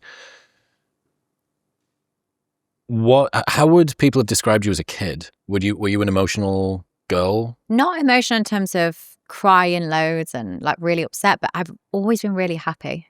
And I've recently, which has been wrong for me to say, like, oh, I'm not emotional. But it's because every time I say I'm not emotional, I'm referring to me crying and being upset. And it's because I live a very easy, happy life. So it's very easy for me to sit here and say I'm not emotional. But You're referring to negative emotions. But emotion being happy and smiling and laughing, that's also, so I am emotional. Like I've had the best sort of 2 weeks of my life, and I continue to have the best days I've ever experienced, and I'm very happy and very smiley. But a lot of the time that's not shown in like podcasts and interviews, because I'm usually being interrogated. I'm being told I'm disgusting. I'm having to defend myself. So of course I'm not going to be sat there smiling and laughing. But if you was to watch me, you know, when I'm at spring break and I'm meeting people, I'm nothing but smiling and happy. So people like to pick and choose which parts they analyse me, or some of them will say I blinked after I said a certain word, so that means X, Y, and Z, or I looked a certain way. And it's like, you know, I probably said something in my eye, or I got twitchy, or I got bored. Like, people think too much into things. But I am an emotional person, but not in terms of crying.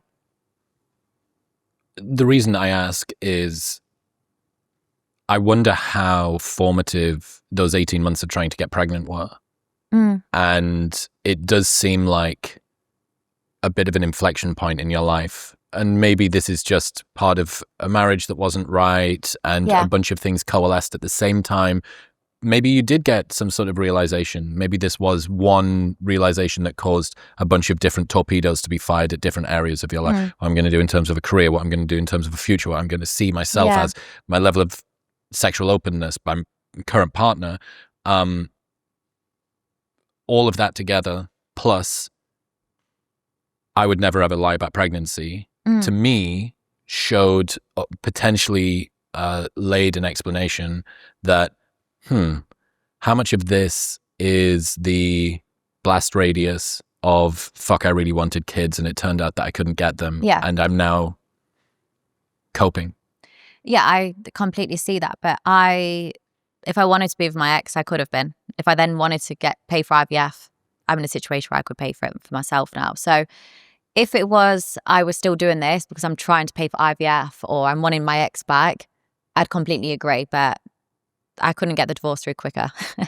And I'm not in a situation at the moment. I don't want children. I was so fixated back then because I was actually missing happiness in my life. I think I'm, to a certain degree, grateful I didn't fall pregnant, because my life would have been very different. And as much as children bring a lot of happiness, for me, I think I was more doing it because all my friends was. I just got married. Everyone was asking me a lot, including my family, like, when are you going to have children, or when are you going to start a family for yourself? And I think I just started to think, okay, I don't feel overly happy. What's missing? Oh, it's children. Really, it was having freedom, flexibility, traveling, and doing all the things I wanted to do, but I kept thinking I was too old to do, or, oh, I've passed that now, or I can't just go traveling around the world and go on crazy holidays. I've not got the money, or I've not got the time for it. I presume that this period of trying to get pregnant was before you started camming. Yes. Do you think then that going into, because you talked about how actually before then you had a low body count and actually you were pretty like sexually conservative. Do you think that learning about your infertility changed your whole attitude towards sex, made it more like a hobby? Because obviously that is the way that like humans come into the world, is through sex. We were all conceived in that way, for sure. Apart from IVF, but that's a recent thing. So there is an obviously meaningful, consequential thing built into it. But if it can't lead to conception, do you think that's fed into your feeling that it's just a hobby, it doesn't matter, commoditize it, whatever? No, completely get where you're coming from. But I was never having sex only on my ovulation days. I was only having sex on the days I thought I was going to conceive. So sex, even when I, wasn't trying to get pregnant, was a hobby with my partner. I did it just for the pleasure. So no, if I was only having sex prior to that, around ovulation, then yeah, I'd completely agree. But I don't think, as much as it was hurtful and it was a very difficult time when I tried to get pregnant, I don't think it's had any knock-on effects. I mean, to a certain degree it has, because it's made me, I guess, more sensitive towards the subject, which is why I'm so strong about I wouldn't lie on it. And it's made me want to help people, because I think it's horrible that so many people try. And some people, they've got 6 kids, they couldn't give a shit, they're not eating properly, they're tramps, and they can still pop out kids. And then there's some people that would offer the most beautiful family and beautiful homes, and they can't unfortunately have children. So I guess it made me more sensitive on the subject, but it's not left me then thinking, oh, I'll do sex as a hobby, or change my opinion on sex. I don't think too deeply on some things. I take things as they are. Oh, this made me feel like this. Okay, great. Well, I'm going to deal with it, and then I move on. I don't drag emotions. Ultimate Bayesian update thinker there, like just permanently upgrading your worldview. What somebody that's dissecting the micro expressions of a porn star, non-typical, why do you think people are fascinated by the Bonnie Blue question? I think it's because of your outlier status. You're so unusual. I mean, I guess in both senses that you are almost an outcast as well. Like, you've chosen this. You've chosen to be the most hated woman in Britain, your words.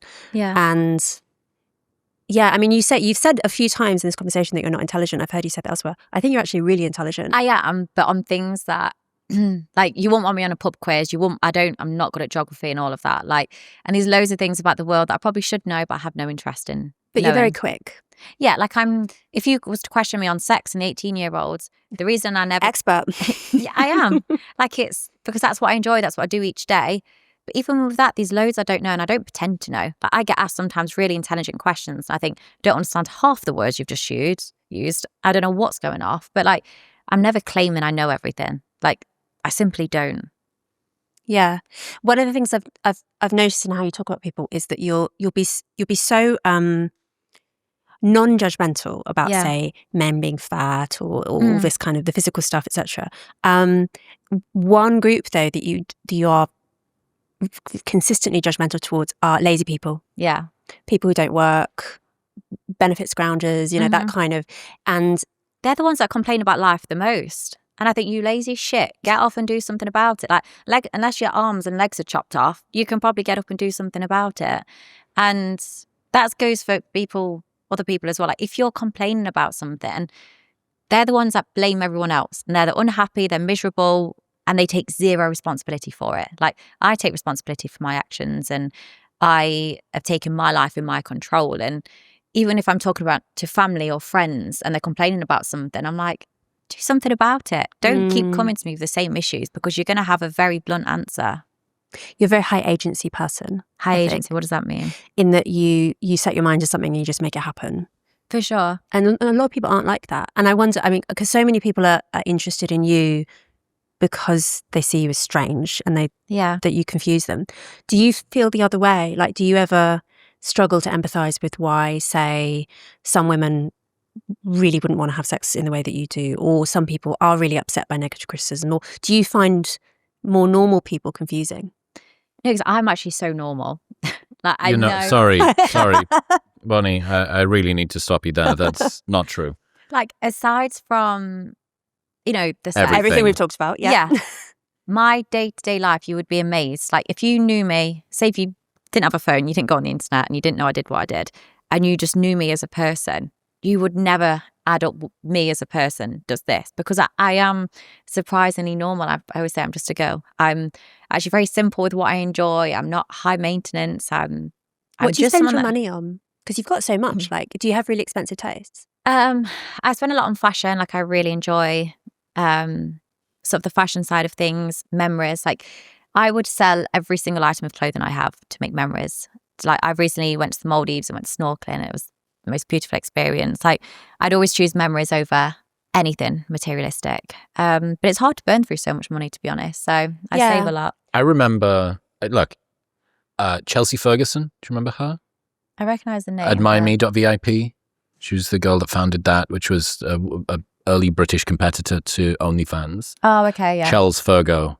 I'm dating myself a little bit here, but she was sort of the Geordie Shore world of this. She was huge on Snapchat, and she was like a proto Bonnie Blue in one way. And I'll never forget that she did a stunt that was her outside of her brand new 4-bed new build house in Darlington, somewhere in the northeast of the UK. And there was a brand new range and a brand new Lambo. And the front of the number plates on both sides were Chels Fergo, some custom number plate.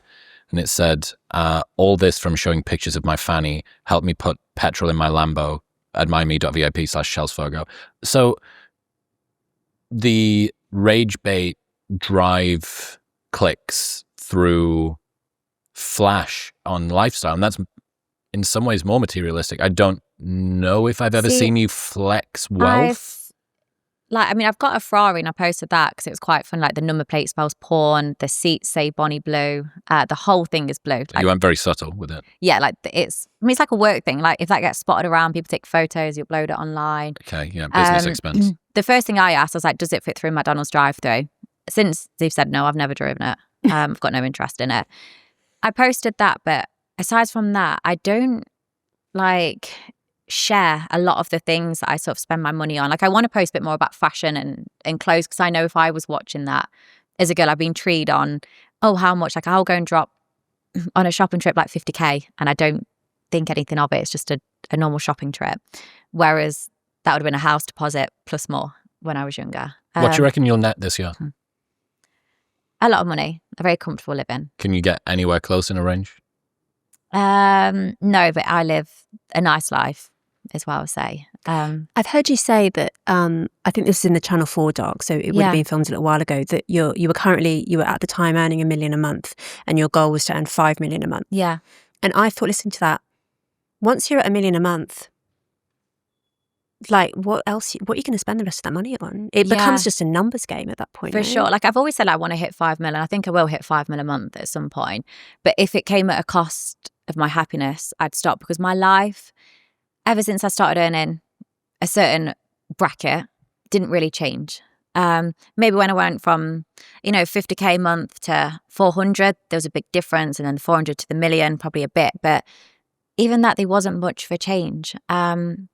I don't have, yes, I have expensive taste and I do burn through money quite quickly, but the main thing I want is just happiness and memories. And yes, you do need money for some memories. Like, some of the trips I went on was, we hired the boat for the day, and I didn't think anything of it. It was just of course I'll hire the boat. No, I don't want other people on the boat. I want it to myself. And things like that is what I'm beyond grateful for. I'm like, if I was ever having a tough day, I'd look back at things like that and think, how lucky am I? And lucky's not always the best word, because no one's given me this. But I do just feel every day so lucky and so grateful to have the people around me I do and the life I live.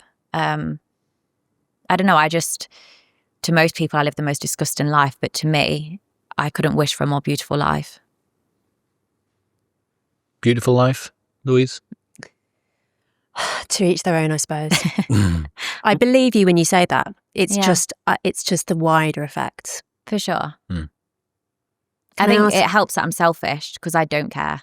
Like, if someone's saying, look, you're having a really bad knock-off effect, you've ruined my marriage, I'll be putting on my flippers and snorkel and thinking, that's your problem. You never get that, like, tummy broiling, hands shaking, like, feeling. You never feel nervous in conflict, or those kind of physical sensations.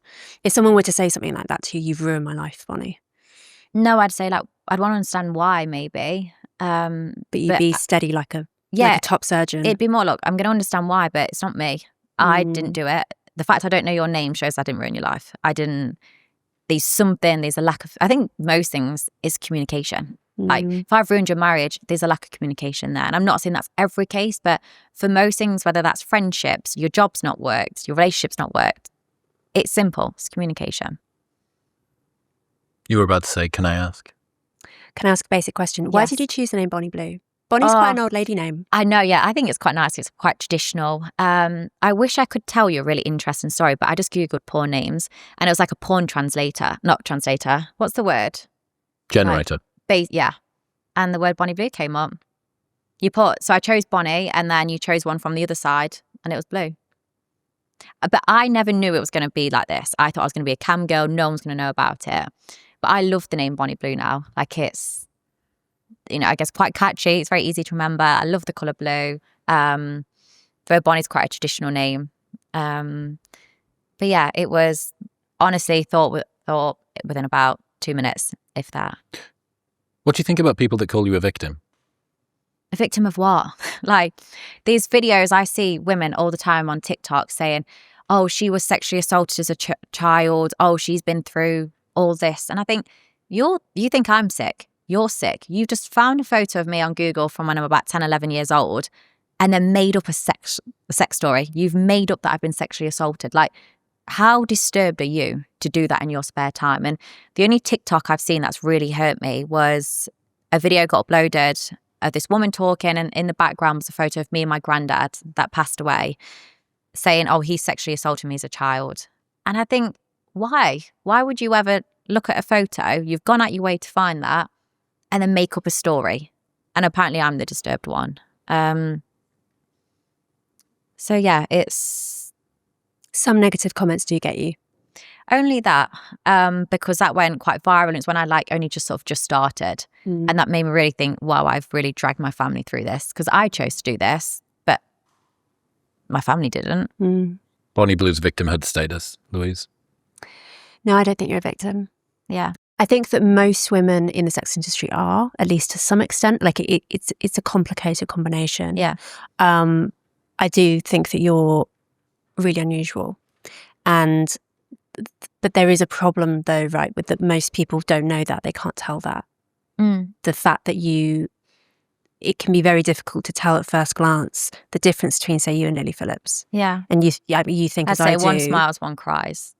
I suppose so, but sometimes Lily smiles. Yeah. Some people can be really good at faking it, and some people as well. It can be when they're actually when they're in it, they get through by convincing themselves that it's okay, and they will sort of tell themselves a story, almost like if you're in an abusive relationship, and when you're in it, you'll be like, "Oh, he loves me, it's fine," and then it's only later when you've left it that you're able to realize quite how horrible it was, and that's quite a common story in the sex industry. Yeah.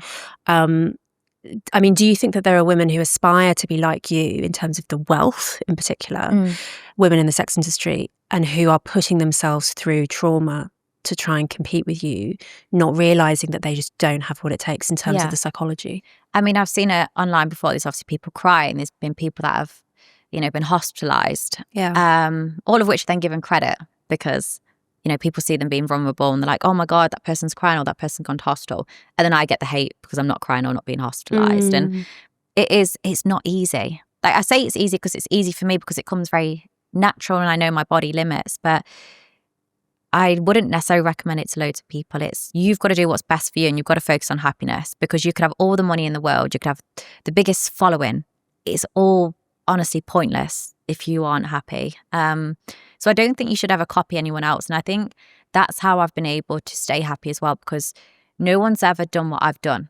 That they've done it afterwards or tried to, but I'm not following anyone. Like the things I'm even doing this month, no one's ever done before. So no, I'm not looking at anyone. What have you done this month? This month I've just had a Bonnie Blue bang bus made and I'm starting off at Scotland, which is at the top of the country, and working my way down, and I'm going to visit loads of universities to fuck the students. Right. So on the road. I'm not aware of anyone having done that before. So. Yeah, it honestly looks really cool. It's like a... Is it blue? Of course, blue. It says Bonnie Blue on it, Bonnie Blue's bang bus, in really big writing. Are there any legal ramifications about that? No. I mean, my family... Imagine you must have a shit-hot attorney law team for this. Not really, no. Like, you're having... As long as I can park up. I mean, people have sex in the car, don't they? Not convinced that's legal. No. Well, maybe in the hotel or their dorm rooms, they can invite me in. I would get someone to check that first. I do think a strong legal counsel might be a good idea. Just, well, my point being that...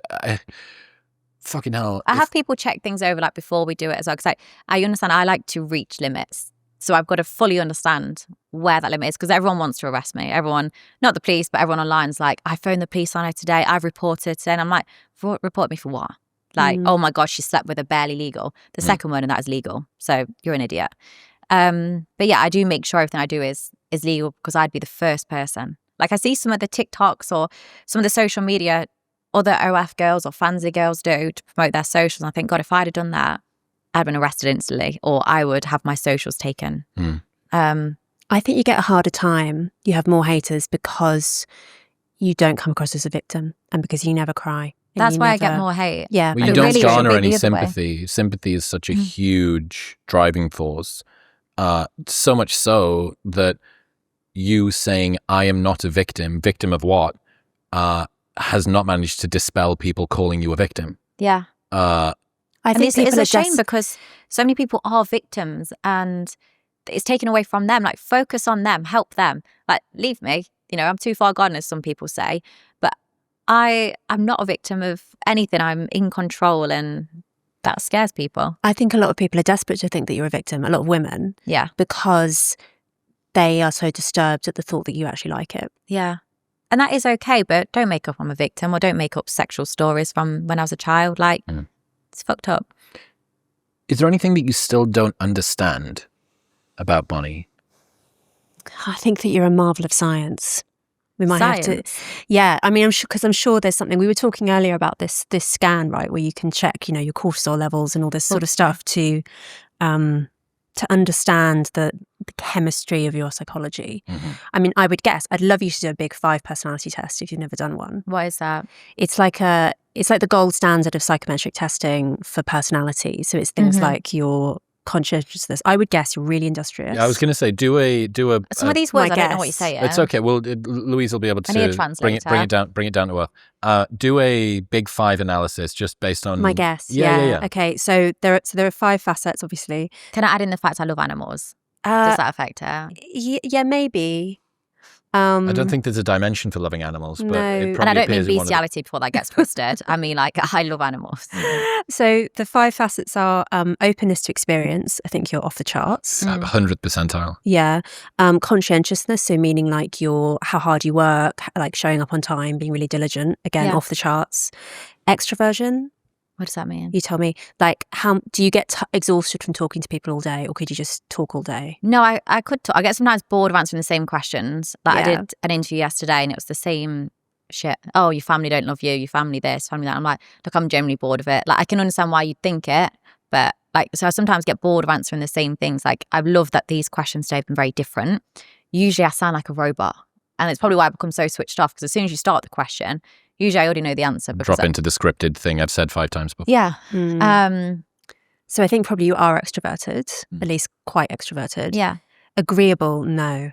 I think you're deeply, deeply disagreeable, and that's part of the reason why.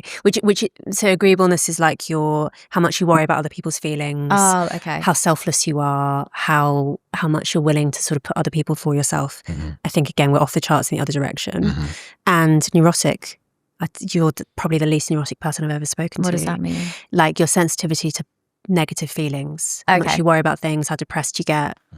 I mean, as you say, you're just happy all the time, just kind of happy-go-lucky And I know person. everyone thinks, I see many, many videos like, she must be so depressed, she must be so unhappy. And I'm like, I'm not. And I know people think I fake it, and, I could be lying to you, but You're a very good liar, if so. Yeah, and I'm not. Like, I guess more people could see my life outside of it, but it's not always shown. I don't always have time to show it, but I do want to, I guess, make an effort more so to show what happens when I'm not filming, or what happens when I'm not Bonnie Blue, or when I'm out in public, that I'm not this massively hated person. Given the little logic puzzles that we've stepped through today, on what basis can someone condemn what Bonnie does, given the world that we're in? Well, given the world that we're in, yeah, I don't think that you can condemn Bonnie Blue if you're generally in favour of sexual liberation and the free market and just letting all this stuff rip. I don't think you can. I think you just have to accept that Bonnie has followed all this stuff through to the logical endpoint and is winning that game. Yeah. It doesn't worry me, because I've already thought for years and have always said that actually sexual liberation has some really serious costs, as does letting the free market rip and so on. So, I've really enjoyed talking to you, and you're a really likeable person. Same. I like how you're, you don't agree with what I do, but you're very open to listening, because I always say you don't have to agree. It's not my job to convince you, and I'm not bothered, but I always really appreciate when someone can just listen to my side, because I'm not just some blonde porn star that's got no brain cells. Like, I'm not overly intelligent, but I can explain, and the justify is probably not the correct word, because I don't need to justify, but I can explain why I do what I do and why I believe it's acceptable and why it's not damaging. So it's always good to have people that can listen. I'm not saying you're now going to be queuing up and I won't lend you a blue ski mask just yet, but it's nice to have an open conversation. I want to try and finish up by getting you guys to Steelman the cases for the other side. Do you know what that is, Steelmanning? So straw man? It's I take your argument and I make the weakest version out of it. Okay. Steelmanning is taking the other side and making the strongest version for that case. So if you could think of the biggest trade-off or downside of your worldview being successful, if your perspective and lifestyle was sort of more widely adopted, what would be the most negative externalities? What's the best case that is anti-Bonnie Blue? And I guess, Louise, you might be able to start and do what is the best case that's pro-Bonnie Blue, and also what are the negative externalities if you were successful with what you want to have happen? Yeah, so if I had my way, I would criminalize most of what you do, and you wouldn't have all this money, right? So obviously on a personal doing gangbangs level, in prison. well, but not for money. So that's obviously a personal cost for you. I guess also that maybe it is true that for some men, access to porn reduces their sexual aggression towards other women, or reduces the chances of them going to bisexual women in prostitution. So maybe, I've never really seen that case made strongly, but I think I said earlier in the conversation that if that were true, that it did actually reduce sexual violence, I would accept it as being the worst of the options. Yeah. Sorry, the better of bad options. I think sometimes it's hard though, because people think it's either got to be A or B.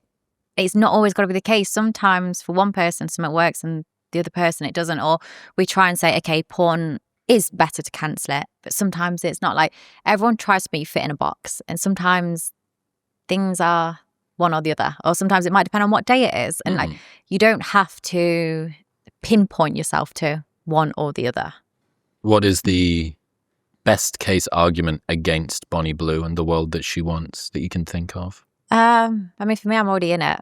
I get to do what I want and no one can stop me, basically. But one of the main things I want is people that do pay for porn, do pay for sex workers, or they are queuing, for people to be more open-minded about them, that they're not disgusting, they're not desperate, they're not here to hurt anybody, they are genuinely lovely people. So that would be the biggest thing I would love to happen. No, what would be the case against? Yeah, so Louise's position of anti-porn would criminalize, would monetize.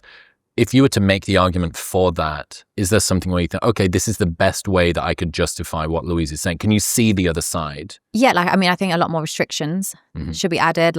This was done by a professional, either speak to the person. There should be a clause beforehand. I think it's hard because I think a lot of porn is very heavily regulated, and the amount of consent forms and IDs you've got to upload. But as a whole, just greater education.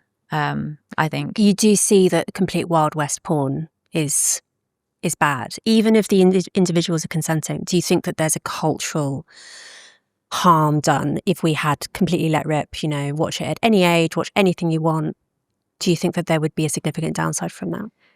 Yeah, I don't think it should be any age, but at the same time, people are watching porn a lot younger than 18, and they're also having sex. So you could stop watching porn.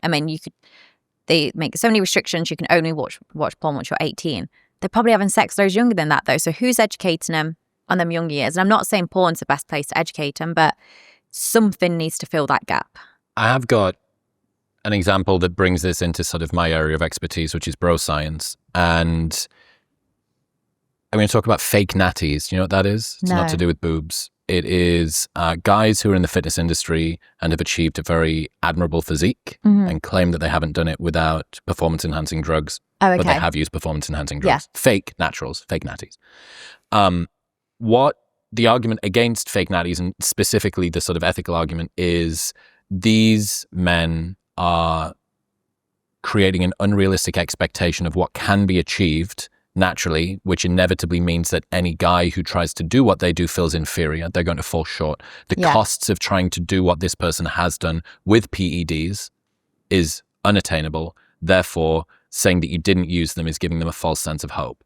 Also, if you then come out and say that you did use drugs, there's often an accusation that this person is now encouraging the use of testosterone because they have an admirable physique in this person. The downstream effect of using hormones on yourself as a guy. I wonder whether you are kind of, not the fake natty because you're completely open about it, but you are the testosterone hyper-responder of the sex world, which is your results may vary and Bonnies are the most outlier that you're going to have. Most guys, most women would not be able to sort of run the cycle that you have, as in run the testosterone performance-enhancing drug cycle and survive in the same way that you have. Most girls would not be able to live the life that you do. And I think when we're talking about, without exaggeration, a 1 in 3.5 billion outlier, lots of people would ask the question, does it make women want to emulate her or warn them off of her behavior, not do it?